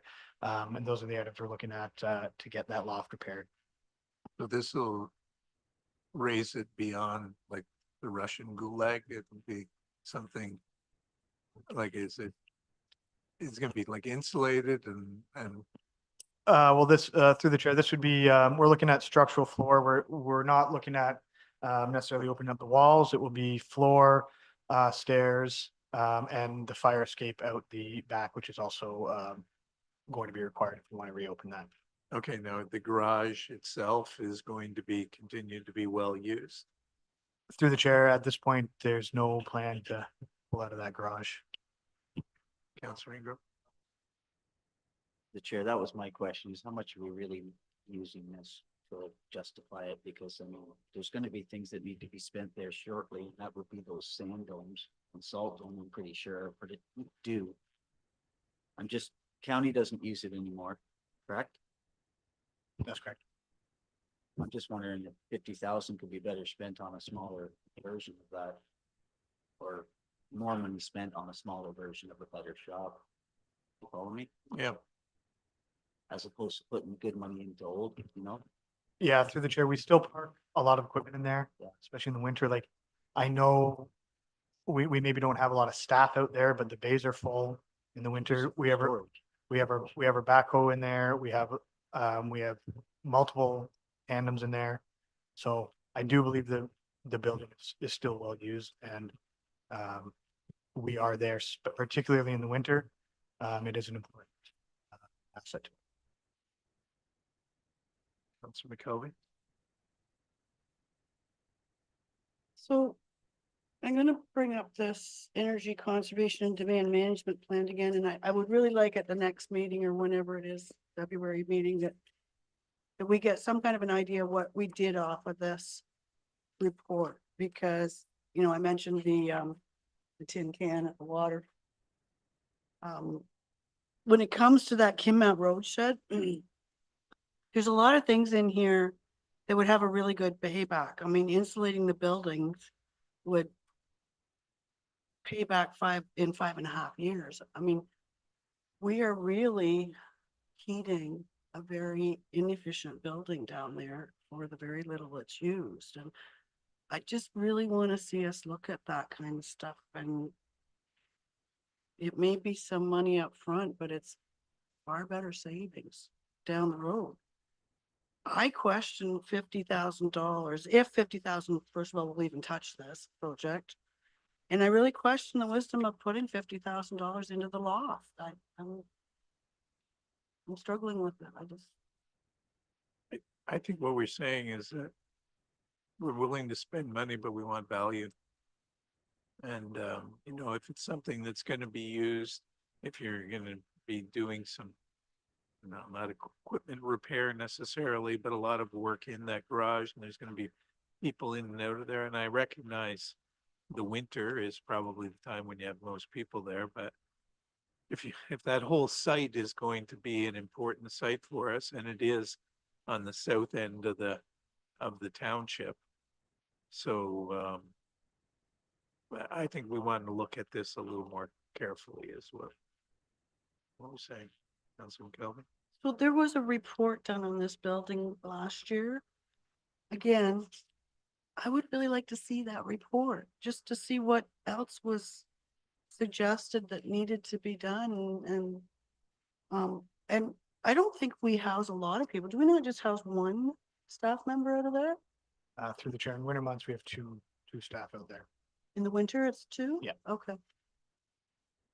And I mean, I'm the first one who want to get rid of the $7,200 to rent that building, but, because that really bugs me, but I just don't see. Councilman Ingram? I wonder what it would cost, through the chair, I wonder what it would cost to buy one of those Miller units itself, trailer. We bought one for the landfill. Use it for your room. I get your storage 100%, don't tear it down, but I mean, you could store the truck in there still, but if the concern is just the eating area and the rest area or whatever, why couldn't we just buy that trailer off of whoever rented from and Is that where one of the buildings we put in at the landfills? yeah. You know, because you'd have all the power there, you just have to plug it in kind of thing. Plumbing and so on. Mhm. Yeah, Mr. Mayor, I think council's made some very good comments. I think there's a few moving parts on this, so I would see us coming back with some information on the suggestions that council has made. It sounds too like we need to do a bigger, longer term plan related to the site. And that sort of feeds into our, you know, our facilities and asset management. So we have noted the follow-up around the energy conservation demand management plan. The suggestion that would we be better to look at purchasing a trailer rather than renting a trailer? So let us bring back some further information on this item. Thank you. Councilman McKelvey? And can we please have a copy of the report when you bring that information back so we can see what the engineer said for the whole thing? I'm sure he wasn't just focusing on the loft, was he? Or she? Through the chair, we did building assessments, which encompasses the entire building. Yeah, so I'd just like to see those so that we. Okay. That pretty much does. Now you can do pedestrian crossovers. Oh, right. Kind of a big one. So through the chair, pedestrian crossovers, commonly known as crosswalks. So this is something, I don't think will be a surprise to anybody here as well. Something we hear fairly often, fairly regularly is, safe, walking in our, Minden Village core. Preliminary assessments, I've talked to a couple different engineering firms who have experience putting these in. We are in the range of 90,000 per crosswalk. We're proposing a two-phase approach on this. Phase one being some public input, the design and engineering. And then phase two would be the construction. We would hope to get both done, should this project go forward. We would hope to get them both done in 2025. There would have to be obviously a number of steps to determine specifically where and how we want these crosswalks installed. But with one of the main reasons being, or one of the main areas would be on Main Street, between the two crosswalks that we have, the courtesy crosswalks, as we call them. My goal, should we go forward, would be to eliminate those crosswalks and put a proper crosswalk closer to the middle of the block, which would allow, it's no secret that both corners are bad corners. So we could take some of the congestion away from those corners, put the pedestrians closer to the middle where there aren't blind corners. And then hopefully work that in a way where we also set up our accessible parking and all that stuff all in one sort of area, so that our residents with mobility issues are able to exit their vehicles immediately onto the sidewalk, immediately at the crosswalk. Those are some of the ideas we're just playing around, but of course, details would come back at a future meeting with some more concrete options. Yep. So this project is intended to be applied for under the OTF grant that's coming out this spring. So that's 100% grant dollars. So that's important in this budget, that these are grant dollars that we're going to go after and build in the accessibility components to these crosswalks. And we're hoping that to be successful, because most OTF grants are to do with accessibility. Deputy Mayor Shell. So 2 questions then for you, Mayor. One, would that mean that we would lose a parking spot on each side? And the second thing was, this is stupid. Where's the second one then? If we've already got 2 and we're going down to 1, where's the second crosswalk? Through the chair, No, but he's gonna eliminate those 2, go to 1, but no, we're pricing out for 2, so I'm. yeah, through the chair, just as a, Nice. certainly if I had to rank them, obviously on Main Street would be the first one. But if council were, wanted to consider it, I would maybe propose up towards the Canadian Tire on Water Street, where we get near the footbridge. We get we have a parking area there. We have the little swimming hole on the other side of the bridge. You get a lot of people scurrying across the Canadian Tire to get their tube or their life jacket that they forgot. So that would be my second location, if I had to throw it out there now, but obviously we'd be open to input from the public and also council for that. Oh, sorry, and yeah, sorry, you would lose likely a parking spot. Yeah, it might, a lot of these will have a little bit of what I would call a bump out, where the curb will come out to protect, almost to protect that parking lane. So you would lose some parking space. Councillor Sadie. Thank you. I love your thinking, planning ahead on this. And I would just say, if we're going to do a central crosswalk, to try to line it up where we have the walk-through that we own between the 2 buildings that come over to this area. So if we could line it up with that, then we kind of have a continuous path through there in the design. So thanks for this. It's good. Councillor McKelvey. So there's nothing in our budget for this project because you're going to apply for an OTF meeting Trillium? Okay. I think you'll lose a lot of parking. My understanding, if you do like an official crosswalk, you've got to have enough clearance for 2 parking spots on each side, I thought, but I mean, are we going to go out for public input this year on this or not, unless we even get Yeah, so that will be the intention, would be public input, presumably here in the spring sometime, and then hopefully get moving. Construction wise, I do know just from a couple conversations I've had with some engineering consultants, the construction phase is not a particularly long or involved process. It's mostly electrical engineering type stuff that has to go into the lights and the signaling and all that. But my understanding is construction phase is not a huge project in sort of the grand scheme of civil projects. Councillor Johansson. I'm so excited. Obviously we have to do what's right, concerned with the parking and stuff like that, but this is something that needs to be done. So I'm very excited. Mr. Mayor, if I may, just to tag on to a couple of comments that have been made, I think the reason our director is suggesting sort of a two-stage is to Councillor McKelvey's question that oftentimes getting some sort of concept on paper is a good idea before we go out for public consultation. And yeah, there always is, when you change physical space, there are always trade-offs. I can tell you that Mr. Timmons and I have met with a few in our community who have raised concerns about pedestrian safety in our core. So that's why we've brought this forward.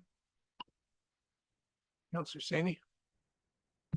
So I heard that electrical is going to be part of this. So I'm wondering if at the same time it makes sense to get a quote on lighting up that place between the two buildings there. We might as well include that if it's right on the same electrical line, so to speak. Thank you.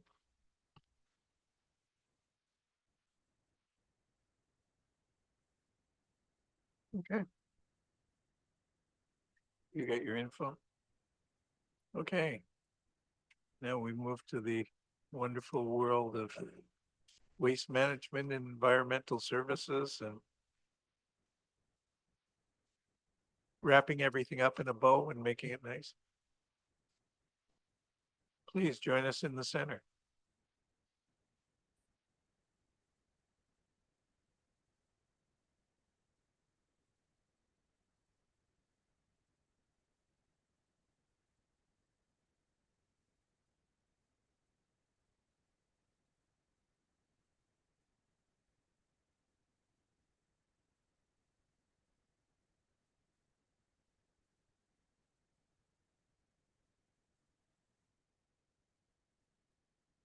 So we'll open up the floor for any questions from council as we've done a little bit of the overview previously.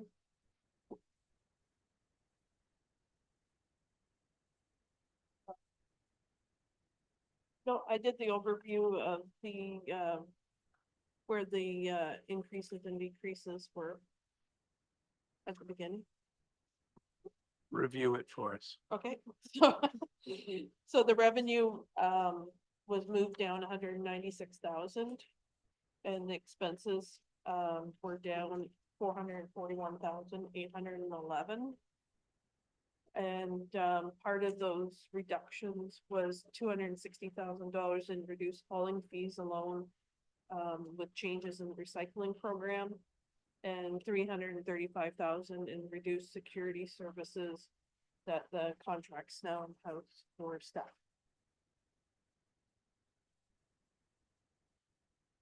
Councillor McKelvey. So I mentioned this earlier. I don't think that we've included the wages and benefits for our landfill site staff because we were given an estimate on this last year of $364,000 and we're only budgeting 167. So I'm 99% sure we've missed those wages and benefits. So through the chair, to help provide some background information because the director was not here last year. So I think this is a good example of where providing an estimate can have its benefits and drawbacks. So we were having an estimate on what the hourly wage would be and what the hours worked would be. And then the actuals were different than what we had estimated back in March of 2024. So there was a different wage for the part-time position, which was $5 less than what we originally brought forward to council. So that would see a significant decrease from the estimate that we provided you. And then there was just, as we went, we were able to shift staffing levels as we got more comfortable in the role. So we were able to reduce some of the hours. For an example, not needing 4 staff at Scotch Line on a regular basis. So we were able to see some cost savings there as well.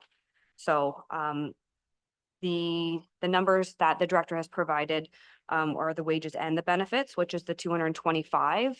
And I think to your point, Councillor McKelvey, last year's estimate was 363. But again, that was taking into account the estimated wages and full hours worked based on the replication of the contractor's service levels. Councillor McKelvey. So that's really good news. I still can't wrap my head around the budget being 172,431 last year.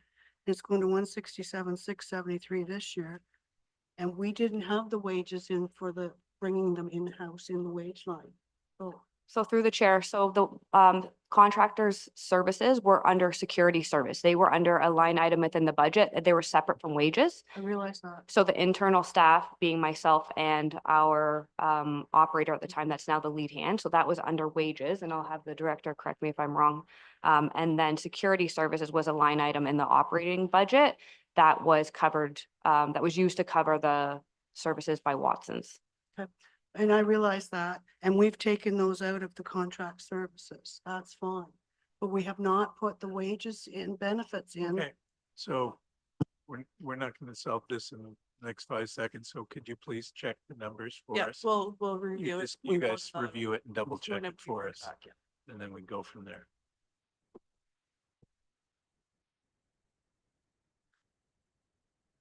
Councilor McKelvey?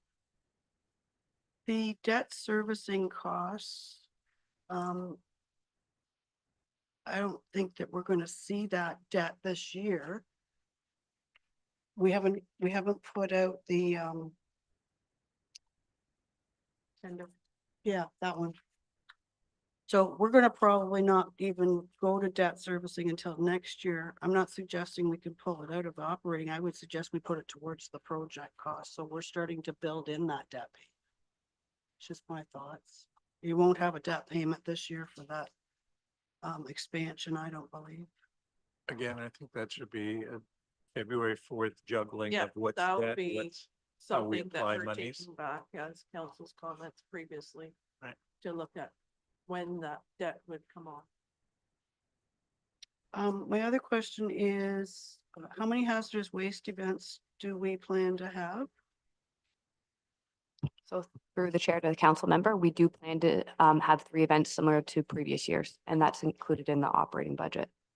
Okay, and watching Dysart's meeting, there was a discussion about a joint expression of interest being sent out to companies with regard to the hauling of the non-eligible blue box. Are we involved when they say joint? Is that including Minden Hills? So through the chair to the council member, that is correct. So based on council's previous direction with my report regarding the non-eligibles, council wanted more information on figures. So in order to do that, we are issuing a request for expression of interest or a request for tender just to have that information to bring forward. And it is Minden Hills and Dysart that are moving forward with that. Would you be able to give us an idea of these hazardous waste events? Approximately how much does it cost us? So through the chair, off the top of my head, it depends on the tonnages that we accept that we collect at these events. But it can be anywhere between $20,000 and $25,000 per event. When we do receive some funding for the materials collected, the township does have agreements with certain producer responsibility organizations where they will fund some of the materials that we collect at these events. And I know that weather is always an issue, but would it be worthwhile to work with everybody else to see if about having one sort of in the winter or so? I don't know how much stuff ends up getting spilled if people don't have a place to, take all the oil out of their snowmobiles or whatever it is. I don't know I don't even know if it's practical or something, but it would be at least something to consider, because we go from like October to May almost, right? That's correct. So through the chair, we do offer events countywide starting in May, and they usually go through to October. And again, residents can attend any event. Sure. But that's a fair point that we can look into and discuss that with GFL to see if they do offer those types of events in the winter. And if there's any interest from other townships in doing that. I think the primary objective doing it during the peak season months is it's open to seasonal as well as our permanent residents. But, we get a lot of snowmobilers and For sure. and things like that. So it just might be worthwhile, and it provides another service, and it looks like we're being proactive. And Mhm. we are being proactive. And Yes. No, thank you So- for the comment.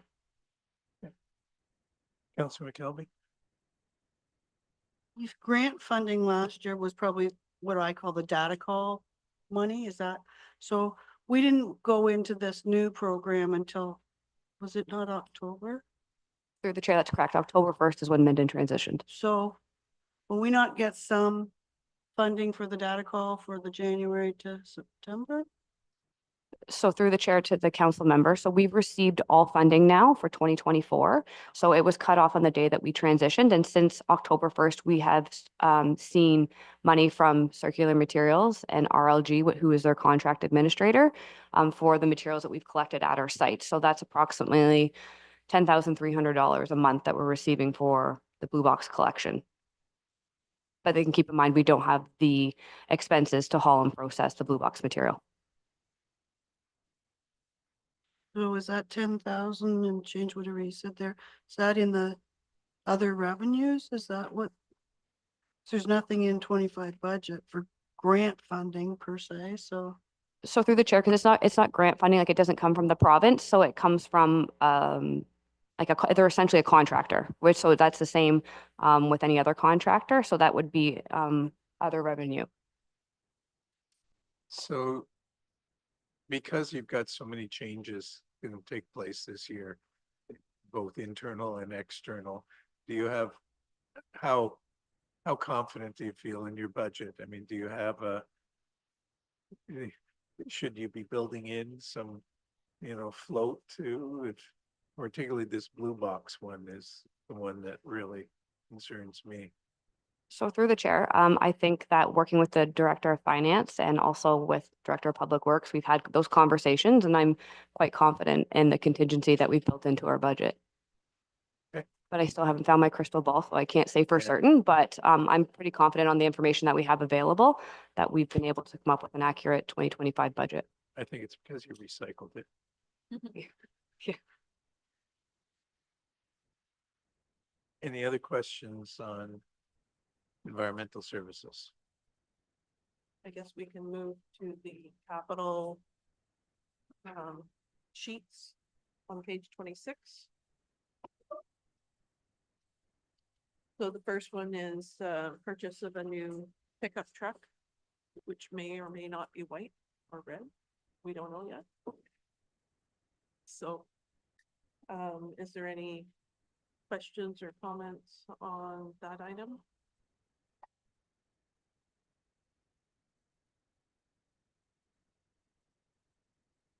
Counselor Sisson, sorry.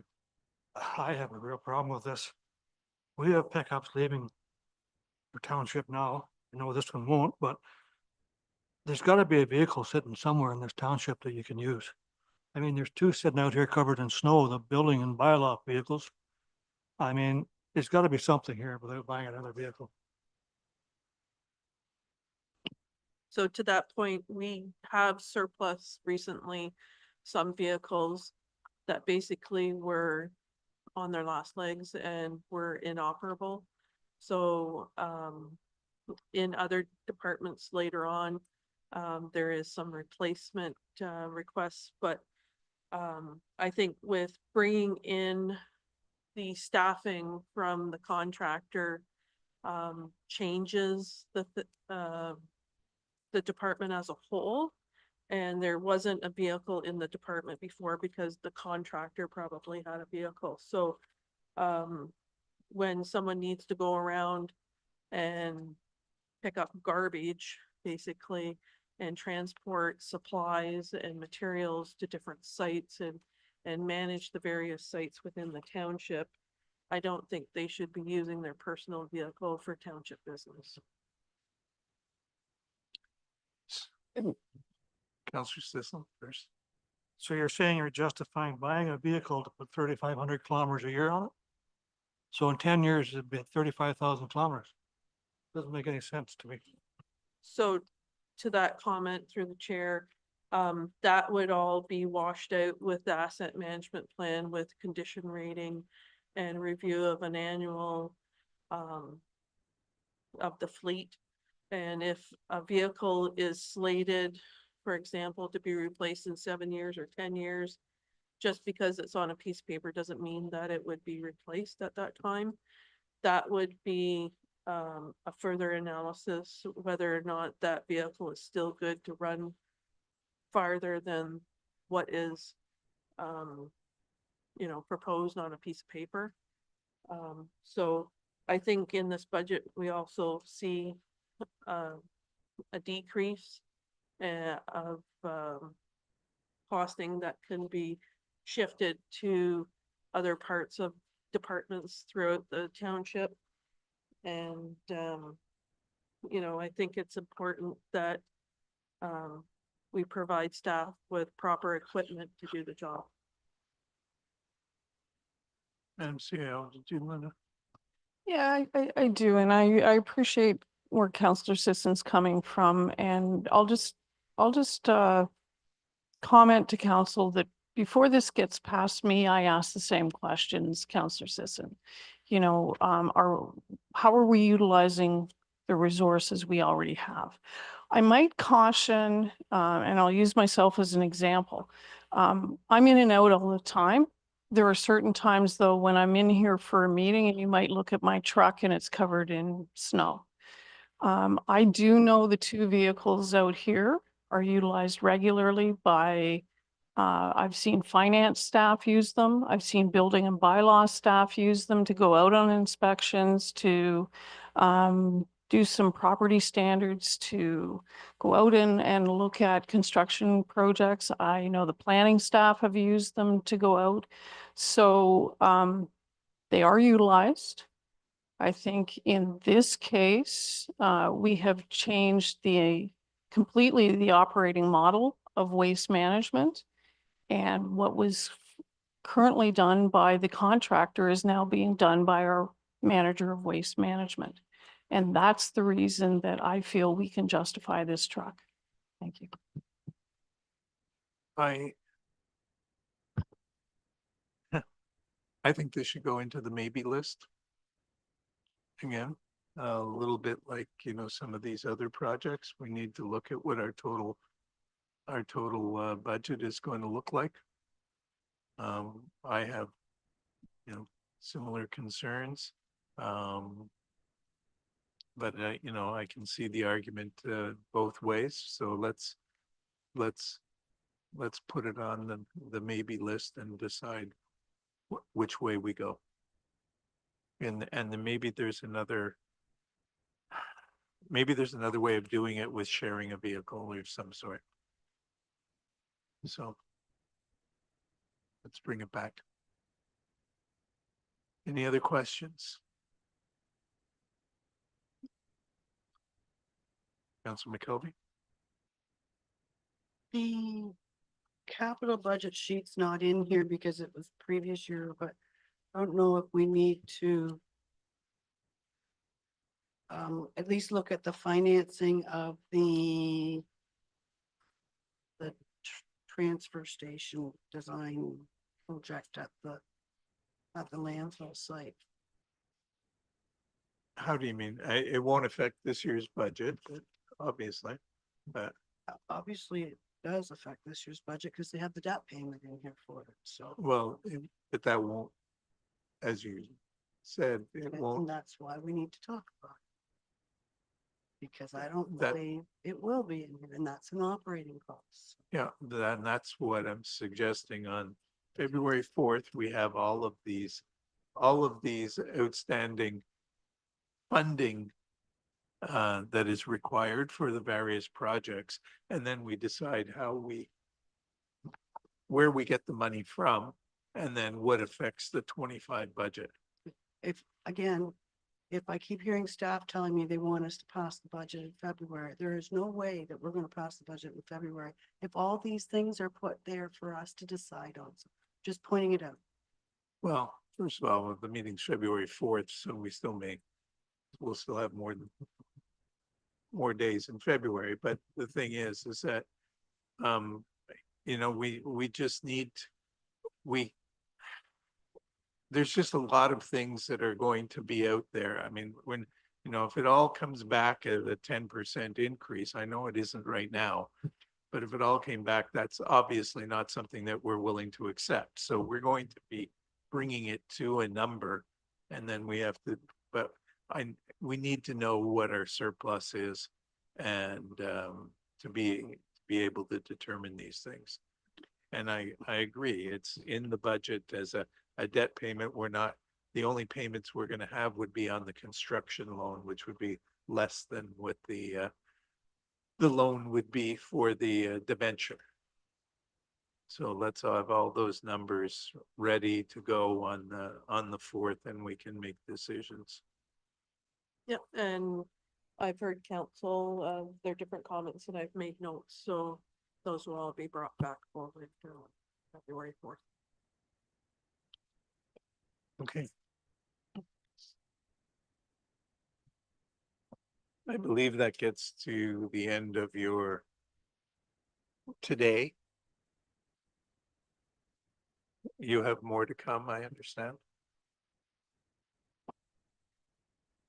I look forward to it.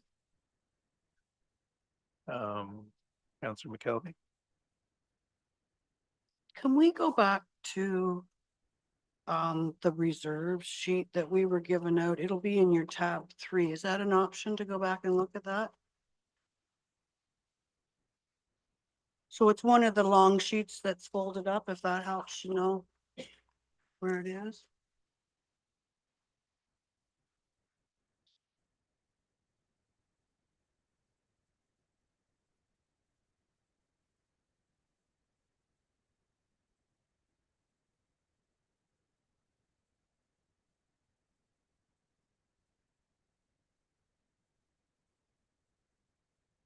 So we have this continuity of reserve funds and trusts draft and unaudited, and I realize that. But I still keep having difficulties in my own head where our cash in lieu of parkland fees are going, where our cash in lieu of parking is going, and where our shoreline road allowance sales are going. So if you could just direct me in the right place, because they don't seem to be changing on the opening balance, and we have sold shoreline road allowances like crazy. So there should be money going into a reserve somewhere for that. I don't think we've had a lot of cash in lieu of parking. I don't think we've had any since I got on council, but we get cash in lieu of parkland on every severance. There's something not right here, that like something had to be going into a reserve somewhere, and I'm just trying to figure out where is it?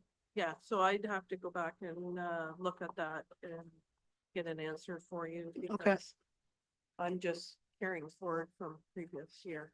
I realize Yeah. that, but 23's audited opening should have been more money than what 22's audited opening was, because we've had sale of shoreline. Yeah. So I'll get those numbers for you. Okay, and then Pam's got her hand up and she's gonna remind us about a policy that we have, I bet, on how much we can spend out of the shoreline road allowance closing files. You need to be made aware of that and have a look at it, because it's very restrictive. Did I have that right, Councillor Samey? Okay. I don't understand. Like I said, I just don't understand where some of these are. I also go back to when we started today, my first question was, what are we taking the transfer from reserve for in administration or the office of the CIO, 27,000? Again, I don't think it's on this reserve transfer sheet, so something's not being carried forward, and I'm still concerned that that 27,000, and then there was another one later on, has just been a carryover that really didn't have a project, because they were specific one-time things that council decided at the last budget meeting to take from reserves. Yeah. So I'm gonna look at those Okay. and analyze that. And I don't know if you'll have enough time before Thursday to do any of that, because I think it's going to make a big difference on what our tax levy increase is. Like the wages and benefits that I've questioned, some of these transfers, that sort of thing. I know you're really busy, Yeah. okay? I'm not No, trying, no, that's I'm fine. just hoping that by Thursday we get some of this information, because it affects all the way Yeah. down through all these tabs. Yeah. I'll get you as much as I can by. And that's all we Thursday, can and ask for. then If there's any carry forward, it comes to the February 4th. Okay, one of these, sorry, I'll shut up for. Councillor Sandy? It's just to build on a comment Tammy had about the shoreline road allowance. And yes, that was something that a committee actually made recommendations on that was approved by council. And so there are certain criteria that that money would be used for the benefit of the whole community in the future. So that should be a separate item that we should be able to identify it and what the purpose of that fund was for the shore road allowance sales, because that is a substantial amount of money. It is a So, policy, so. yeah, we'll thank find you. out the Policies. Councilor Kelby. And the policy says that it's a separate reserve, and that's where I've never been able to find on the reserve sheet, shoreline road allowance closure revenue reserve. But there is a policy. I have to ask one more question. There is one of these long pages later on in tab 4, and it says 2025 tax supported budget contribution from reserves. Doesn't have a page number on it, I'm sorry. Well, actually, I don't need to be sorry, it wasn't me. But it's more long sheets again, if that helps. There's 24 tax supported budget. We okay? Yeah. Okay. Oh, So the 25 tax supported budget contribution from reserves. Are these 24? Should this be 24? Because like,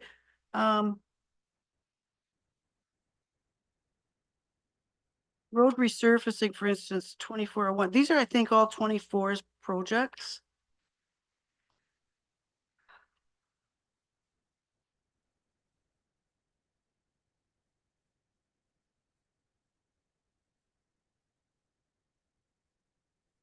There's a couple of pages I noted had the same title and they were different. Yeah, okay, well, that's what I'm trying to figure out, because it's like, if these are 25, then we don't have them in here, so.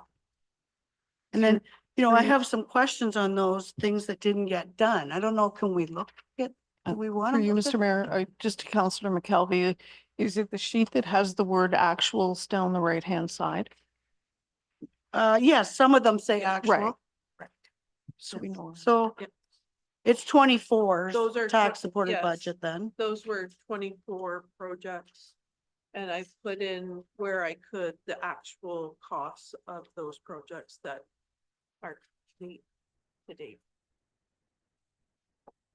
I think it just has the wrong title on it. Yeah. Okay, so, but wrong title aside, there's other things.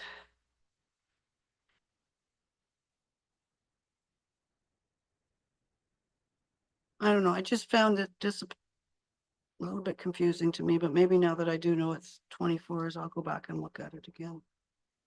Because it talks about IT records management modernization. Okay, well, we can Yeah, we we just can need to. review on Thursday before we start. Yeah. on So The other. through you just on that one, Councillor McKelvey, that was the first phase of the Okay. project that our clerk mentioned. So that's the accomplishment that we did in the phase 1. Okay, And then you have the request for additional budget monies to finish out all of the transfer of records.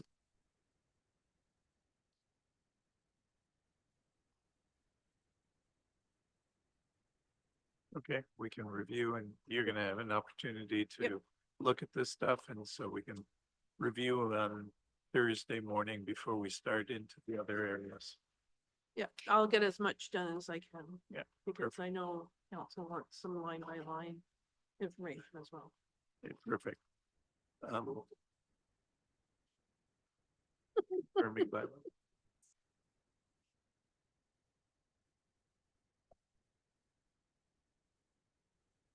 Moved by Counselor McKelvey, seconded by Counselor Sisson, that bylaw 2510 being a bylaw to confirm the proceedings of council held during its special meeting of January 14th, 2025, be received, read a first time, considered, read a second and third time, and finally passed with the corporate seal affixed. All those in favor? That is carried. Turn. Moved by Counselor Sisson, seconded by Counselor McKelvey. Be it resolved that the January 14th, 2025 special council meeting is hereby adjourned at 1:49 PM. All those in favor? That is carried. Thank you, everybody, and thank you very much. make sure to come back here on Thursday morning at 9 a.m. for budget part 2. Fun will be had by all. Thank you.